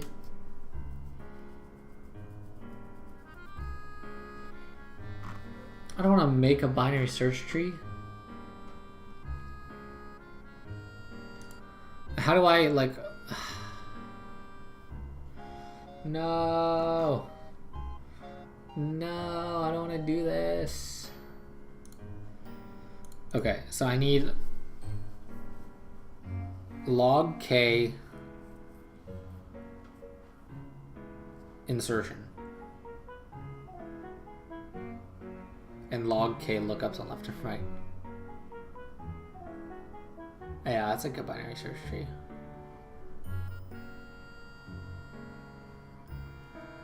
But it could just end up being like super unbalanced, which is not good.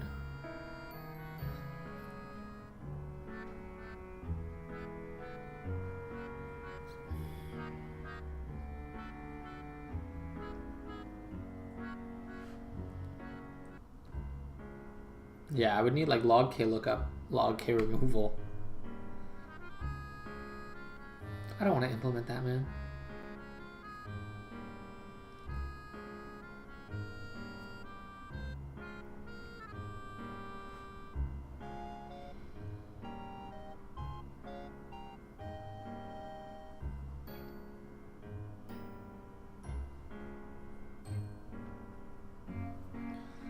We'd have to make like a custom, it'd be like a linked list with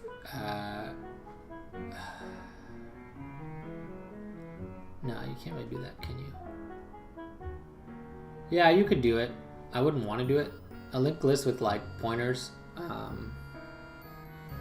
linked list that tracked like the binary positions, like the midpoint, the quarter points, and the eighth points. And then whenever you looked up an item in this linked list,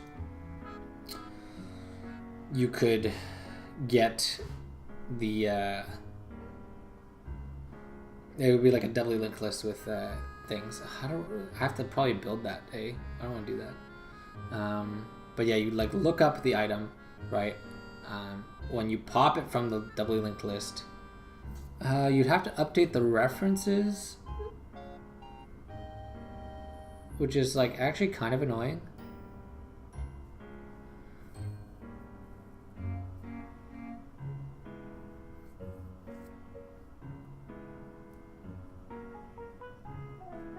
And not perform it. Then you could easily look left and right. Oh my goodness. I really don't want to do this.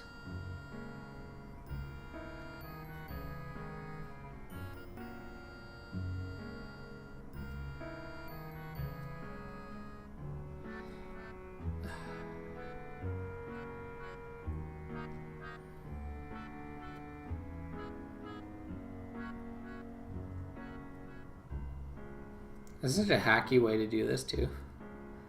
I'm sure there's like a faster way. I'm just like not aware of it.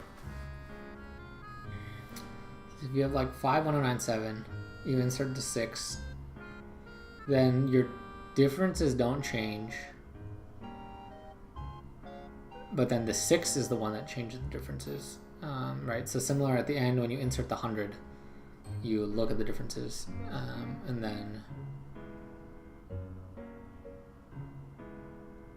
yeah, that's what you can do the best.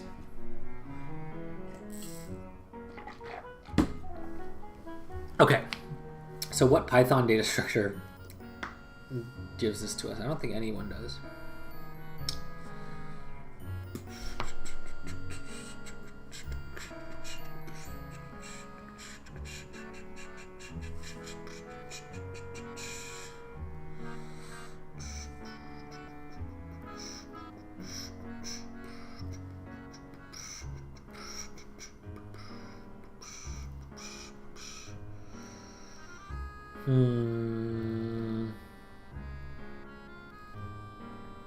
Yeah, if we use like a list, then we get binary search, easy, but we don't get removal.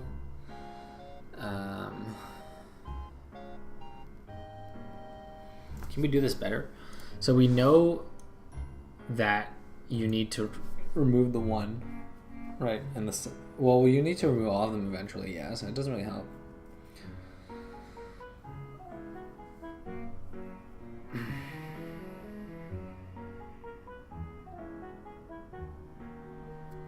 Yeah, so it's like you construct this sort of thing, compare the differences. You get the 6, so you would want to remove the 1 and then stick the 6 in here. So this was like a 3 and this was actually 8, right? So you would remove the 1, stick the 3 in there. The 3 differs from 5 as 2, and that's about it. You would move forward to this guy, you would kick out the 5, which you would know that it was a 5, excuse me, from iterating through the list, and then you would know to insert a 108. 108 goes right here, so then you have 7 and 108, 108, 109.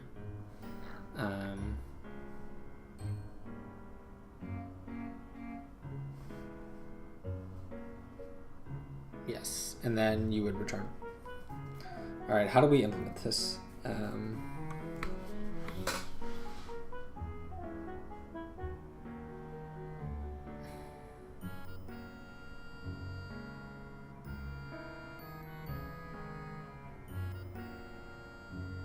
I don't know.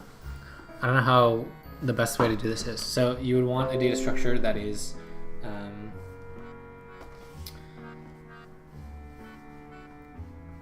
I mean, I don't actually even care about, because linked list gives us instant removal, but I don't care about instant removal.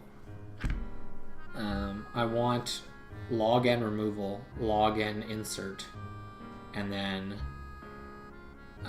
even if we have log n lookups left and right, that's fine.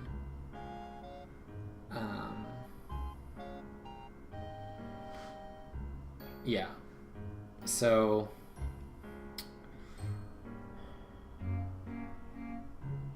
log n lookups. Is this even a thing? Is this data structure even a thing? Binary search, log n search, log n insert, log n lookups. Isn't it a binary search tree? Oh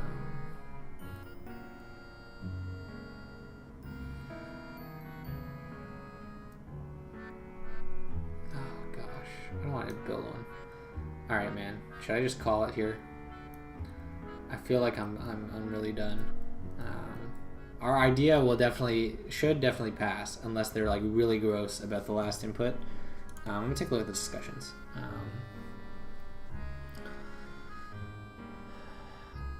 T and log k is what we got. On with multi-set. What the heck? Golang buckets and slide window. What the heck? Python bucket map. Video solution. English explain. Must watch. Brute force. Oh, and tree set. Oh, does tree set give you the thing I'm looking for? Oh, but this is not Python though. Pre-store indexes formation indict. Java tree set. Should we just do it in Java? Alright, we're gonna click this guy.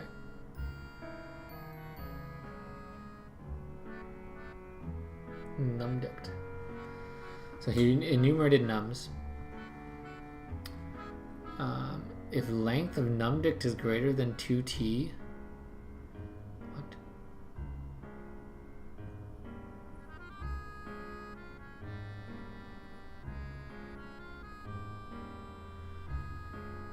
For I in range, num minus t to num plus t.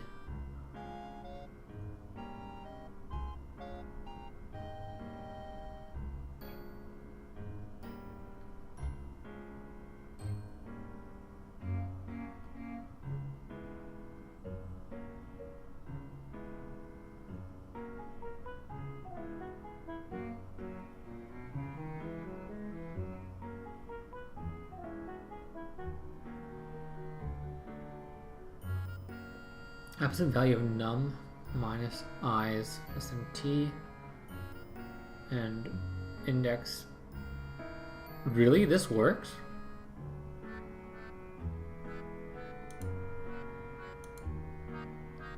Wait, why didn't I consider this solution?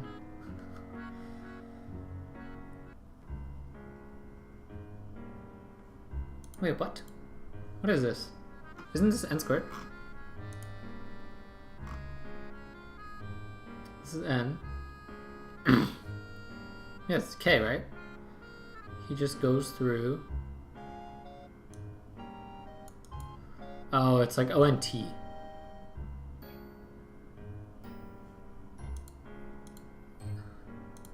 So my previous solution, this is ONK. What, isn't ONT a lot worse? What the heck?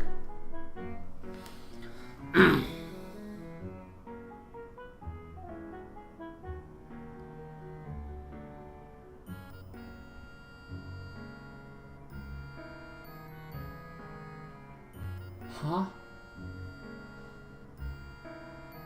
I don't understand how the solution works.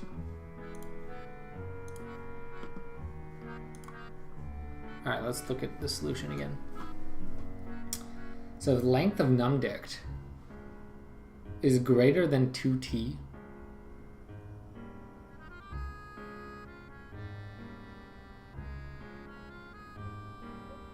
Okay, so if there's more than 2t numbers there, then you can just iterate on t. What? But t is huge.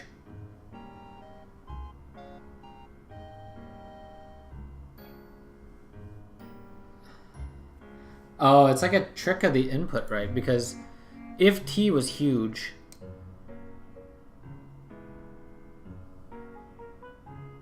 no, this is like, doesn't this get broken by like the 159 case? But for like large t? Oh, because of pigeonhole, right? Because you're gonna have If there is a lot, yeah, then you get pigeonholed. Oh, dang it. That's pretty good. And then for I in numdict, if apps at num minus I less than t and index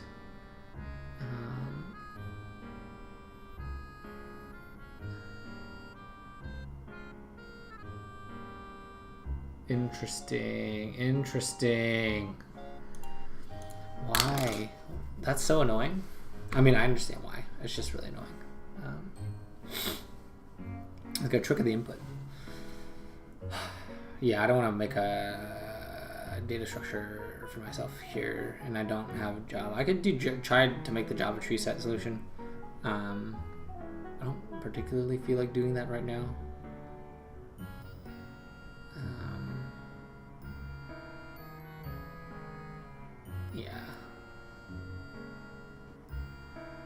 We can do it.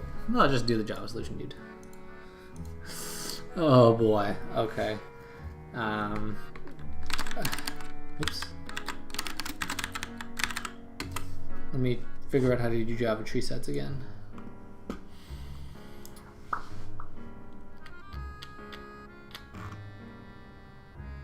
Tree set, you got add. You can remove all, ceiling, clone, contains. First floor is empty. Pull set, remove. Pull first, pull last. Headset, subset, tailset. Comparator, floor key and ceiling key. Yeah. So it's pretty easy with a tree set. I don't think there's no Python like tree set, right? Python equivalent of tree set. Java's tree set equivalent of Python.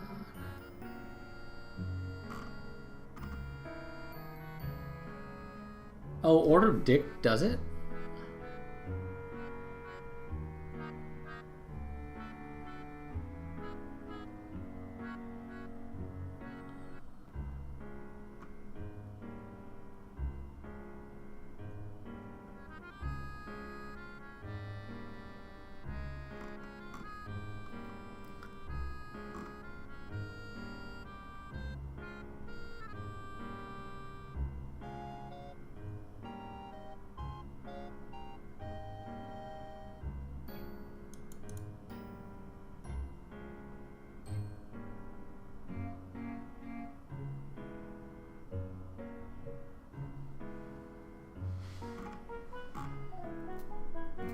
So what would my order dict, what would be the dict for this order dict here?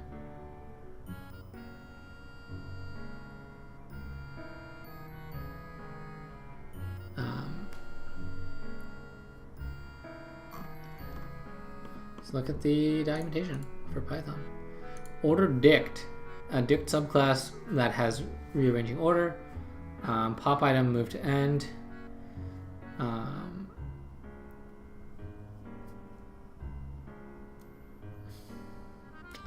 At keys,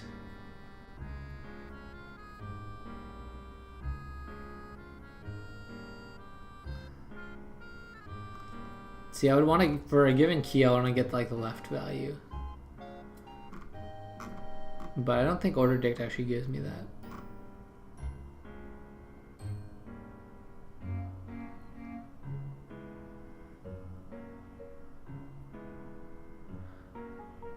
Move to end.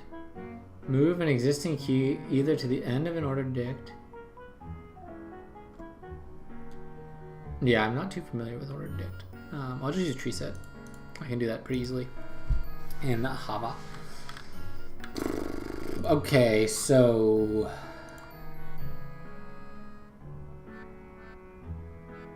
we build tree set for subarray, and then go through. So we then in the subarray and then calculate diffs and then iterate through array, remove old element, add new element, floor key, seal key to get left and right, compare divs, and that's it. Okay, what did I save our Python solution? If k is 0, return false.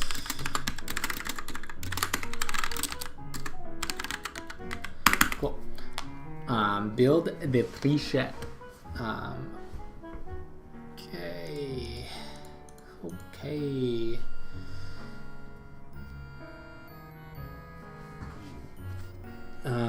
So window.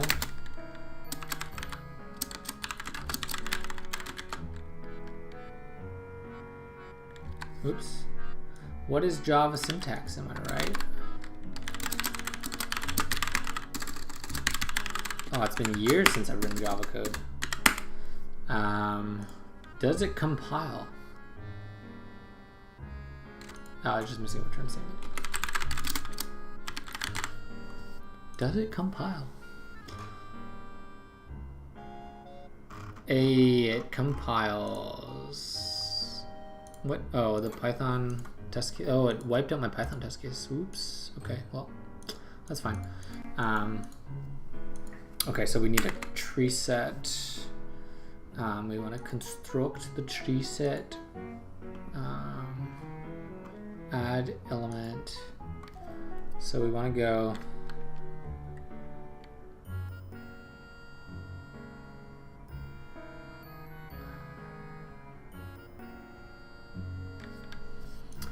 Let me see. First, head set, empty set last, lower pull first, pull last, and removes the first element and returns null if empty. Size, subset, tail set, add all, ceiling, clear, clone, comparator, contains, returns an iterator over the elements in descending order. Is there no other iterator? What? Iterator. Okay. Returns an iterator over elements in the thing. All right, so we want to go starting here. K is going to be always. Oh, it's not always less than length. That's fine.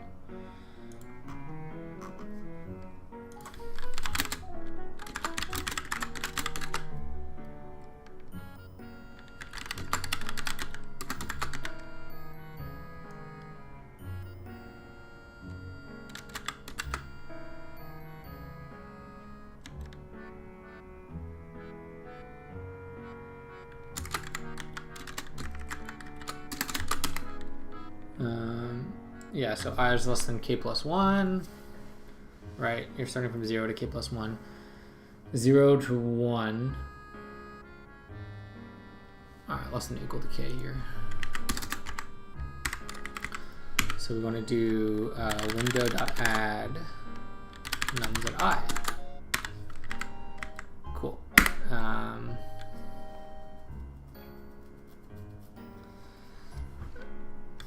Let us do the initial thing, which is calculate the diffs for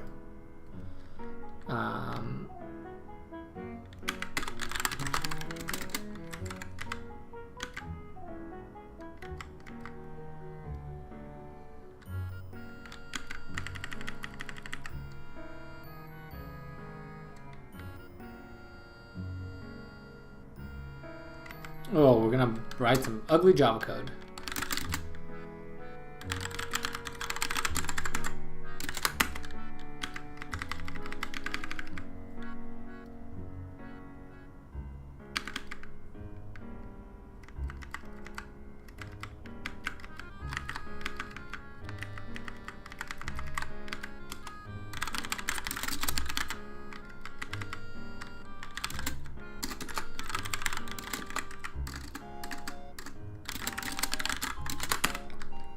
Start is false.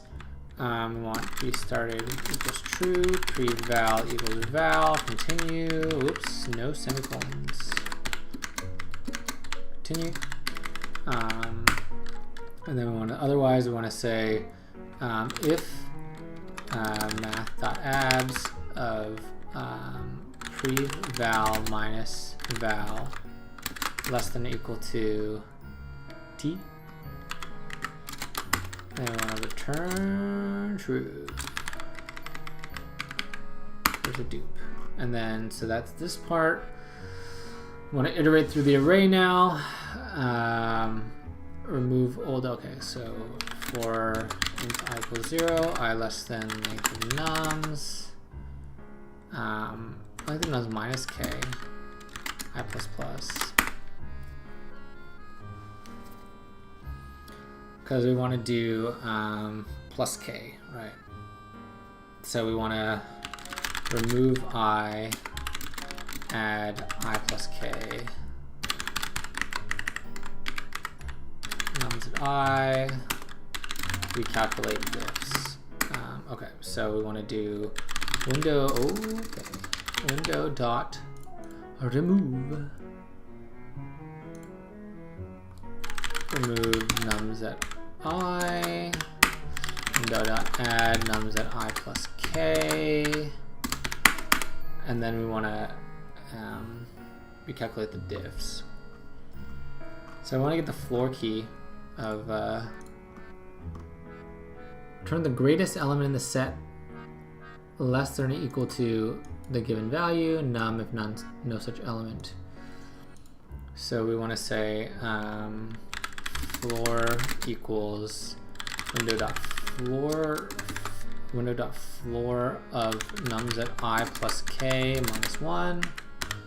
Seal equals window dot seal nums at I plus k plus 1.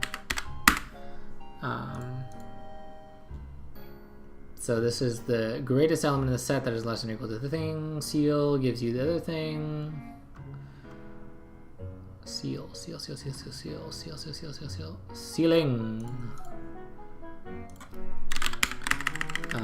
So here we want to say if floor is not null, floor is not equal to null, we're not in Python.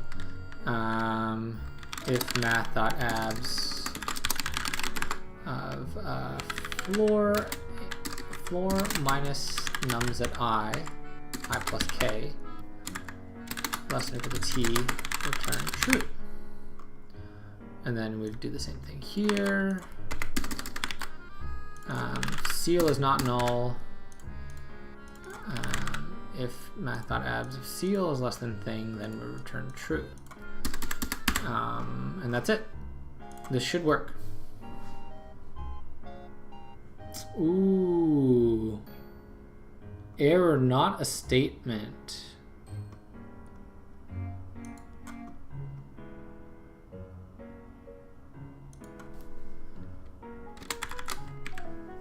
Does that work? Oops. Oh.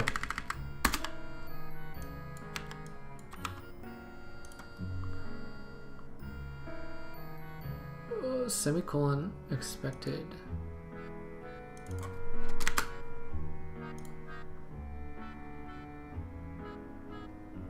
Bad initial oops.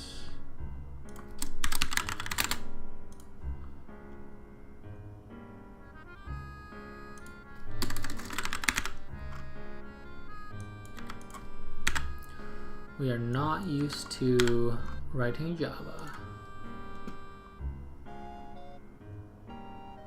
Cannot find symbol len because there's no such thing as len. Dot length. Len. Here we go.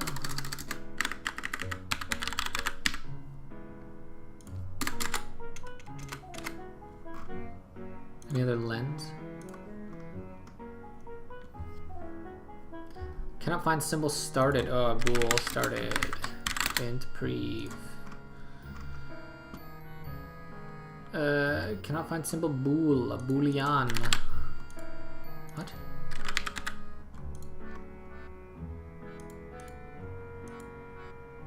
Huh? Can you not do this?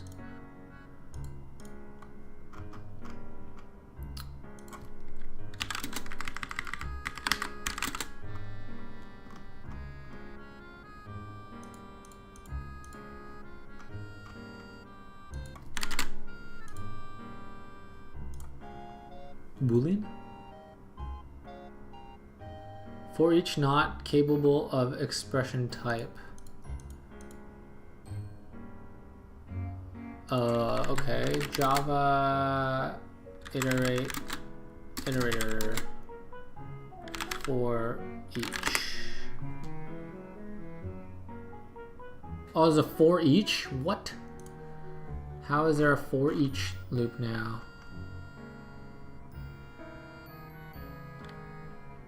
What? Iterator.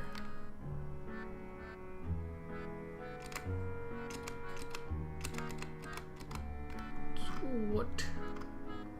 What? How does that not work?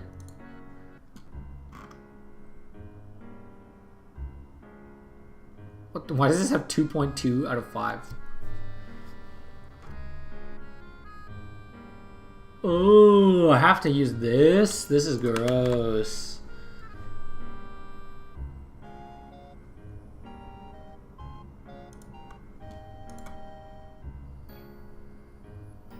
Dot iterator.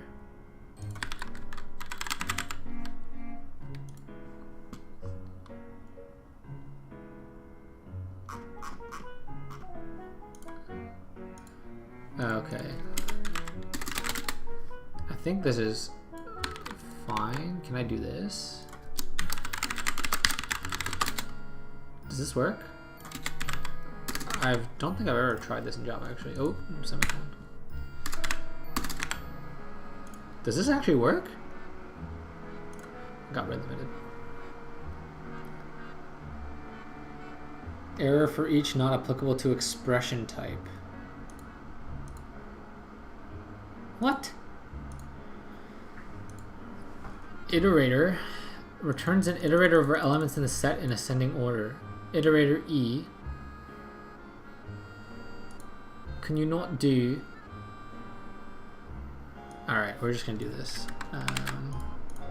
Because for some reason we have to do this. For iterator I, window.iterator, I.hasNext. Wait, how do you... I.hasNext. Integer val equals I.next. Right? I.next. I think that's it. I think we can do this.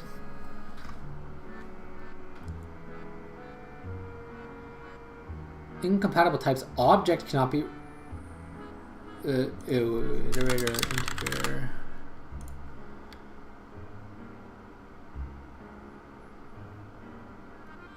Bad operator types for binary operator.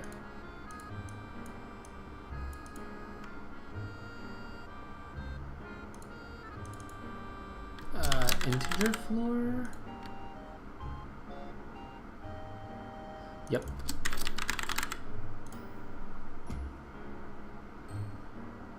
Oh, we compiled. We got the answer wrong, but we compiled.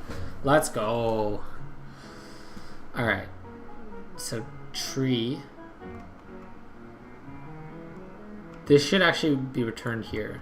Okay.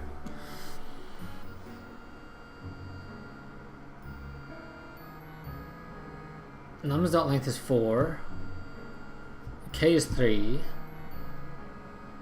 For int I equals 0. I++. Window.add nums.I. So the window.add added 1, 2, 3, 1, right? It should add 1, 2, 3, 1, because the absolute difference this thing is at most 3. System.out.println window.size. Oh, it's a tree. Oh shoot, I'm using a tree set.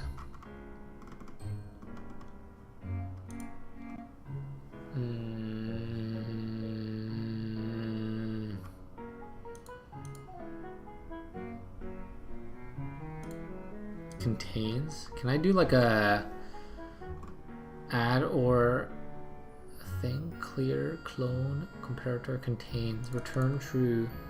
I don't want to do. I guess I might have to do this. This is so ugly. Oh, there's a higher.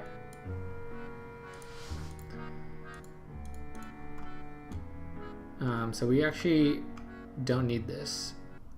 We need higher.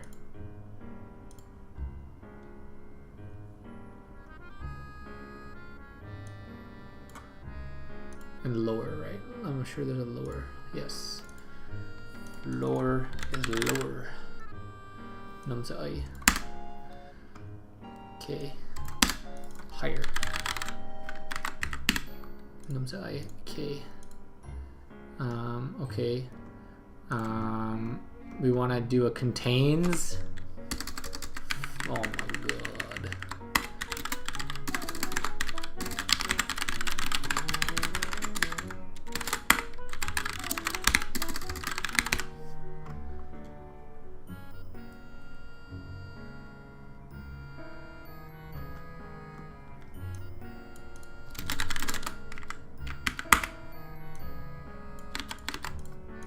Oh, that was magic. It duplicated. Where do we add here? We remove it and then we go if window.contains nums at I plus k, then we're done. Else window.add nums at I to k. Hey, we got the answer. Did we even print line? Okay, what? It didn't even print line?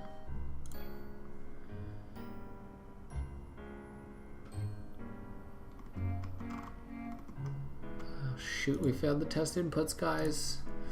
We failed the test inputs. We're so close though.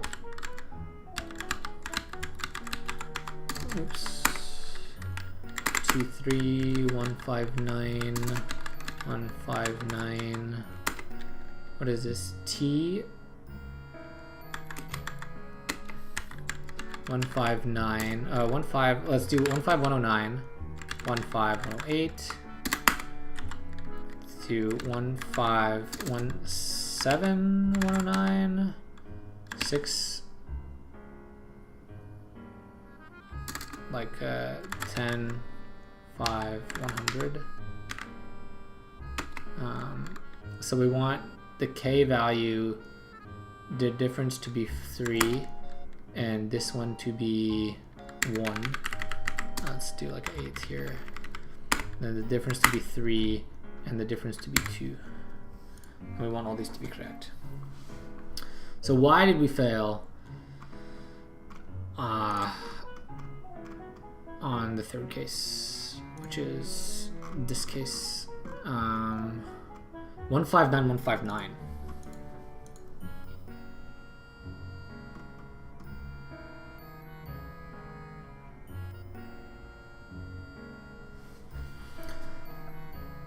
Absolute t is at most t. Wait. 2 3. The absolute difference is at most. So if you have k is 2, oh, then you want 3 elements, right? K is 2, then you want 3 elements.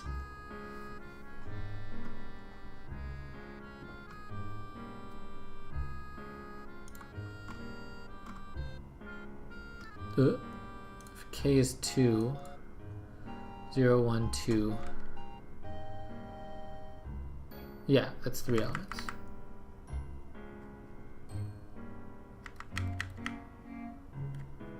Zero, 1, 2. If it contains it already, you're done. Otherwise, you add it. It just doesn't print the first answer for some reason. What? Oh, because we returned. Yeah, so this is 3. This is correct. We figure out the diffs, I guess. Oh, we didn't set preval. The classic.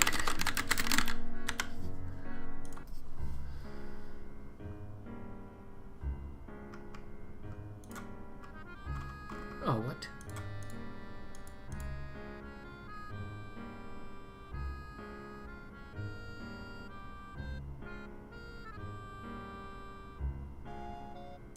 Oh, we don't need this. We just do null.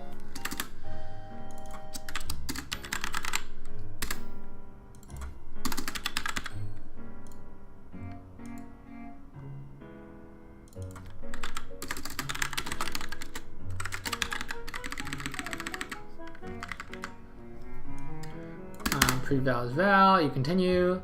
Otherwise, you get the next val. And you go here. You do the difference. The absolute value of the difference is that less than or equal to t. So return true. If it's not, then you continue. Pre-val is the current val, and you go again. So print, we're okay. Okay, we got a system data print line here. We're okay.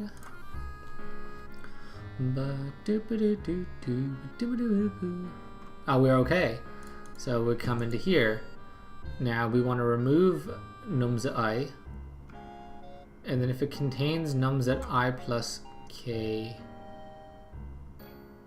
Oh, this is I plus k plus 1 is the next item. Right.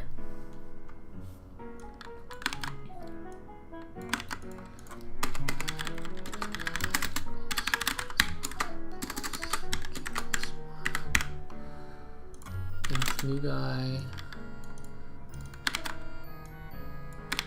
Contains new guy. Return true, otherwise add the new guy. Yeah, I used the wrong value here.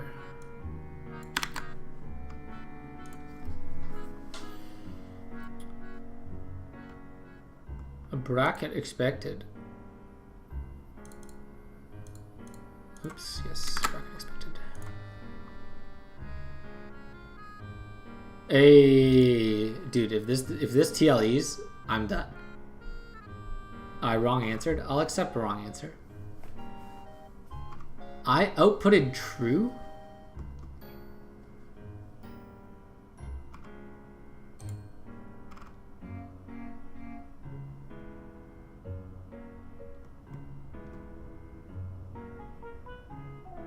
That's dumb.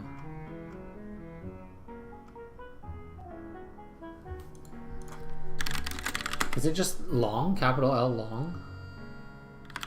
I gotta do longs?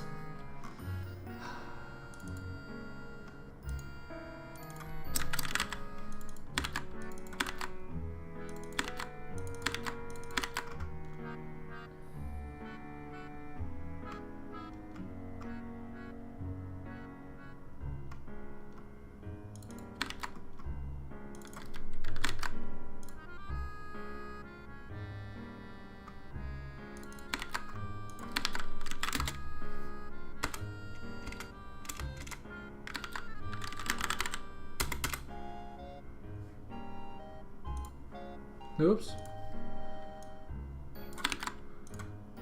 This is why I don't code in Java.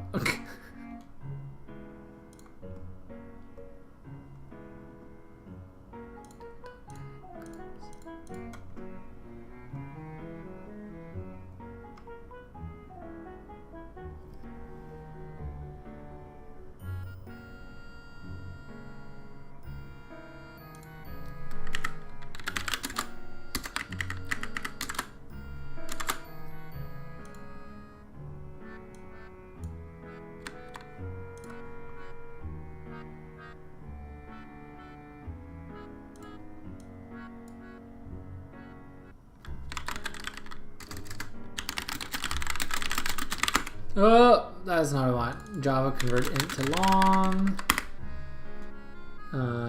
You can't cast integer to long, even though you can convert from int to long.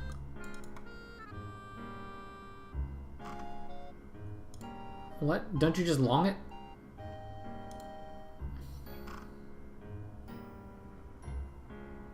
New long I? Oh my god. Really?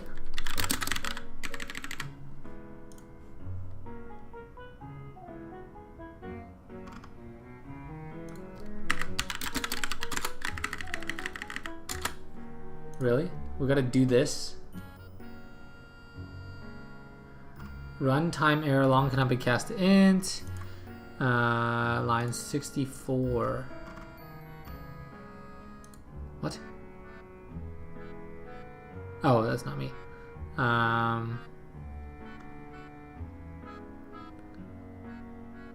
Contains key. Contains? Oh, my contains. I gotta make everything a long. Are you kidding me?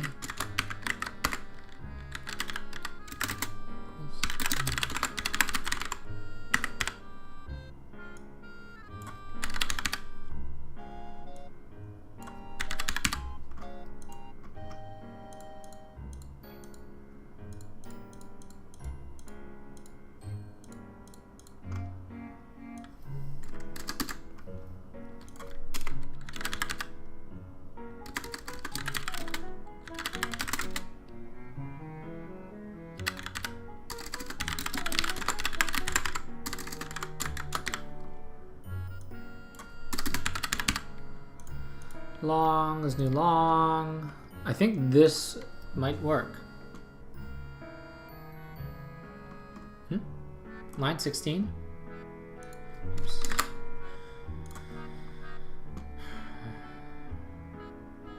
Cannot find elnum because I didn't type it. Oh my gosh, we did it. Oh my gosh, we did it. Let's go. We basically had to use a new programming language to take advantage of a built-in data structure. All right, so I think that's it for me here. We solved this problem. Yeah, I think we did a pretty good job. We solved a bunch of problems today. Yeah, let me know in the comments if there's specific problems you want to see me solve. Yeah, also happy to chat about kind of coding and my thoughts on LeetCode and the software engineering industry. I'll probably make some videos on that soon, sometime. This will also be my last live coding thing for the year, since I'm going to be traveling and then won't be able to stream this kind of stuff. Depending on my mood in the new year, I might continue, might not continue. We'll see. But yeah, thanks for tuning in. Peace.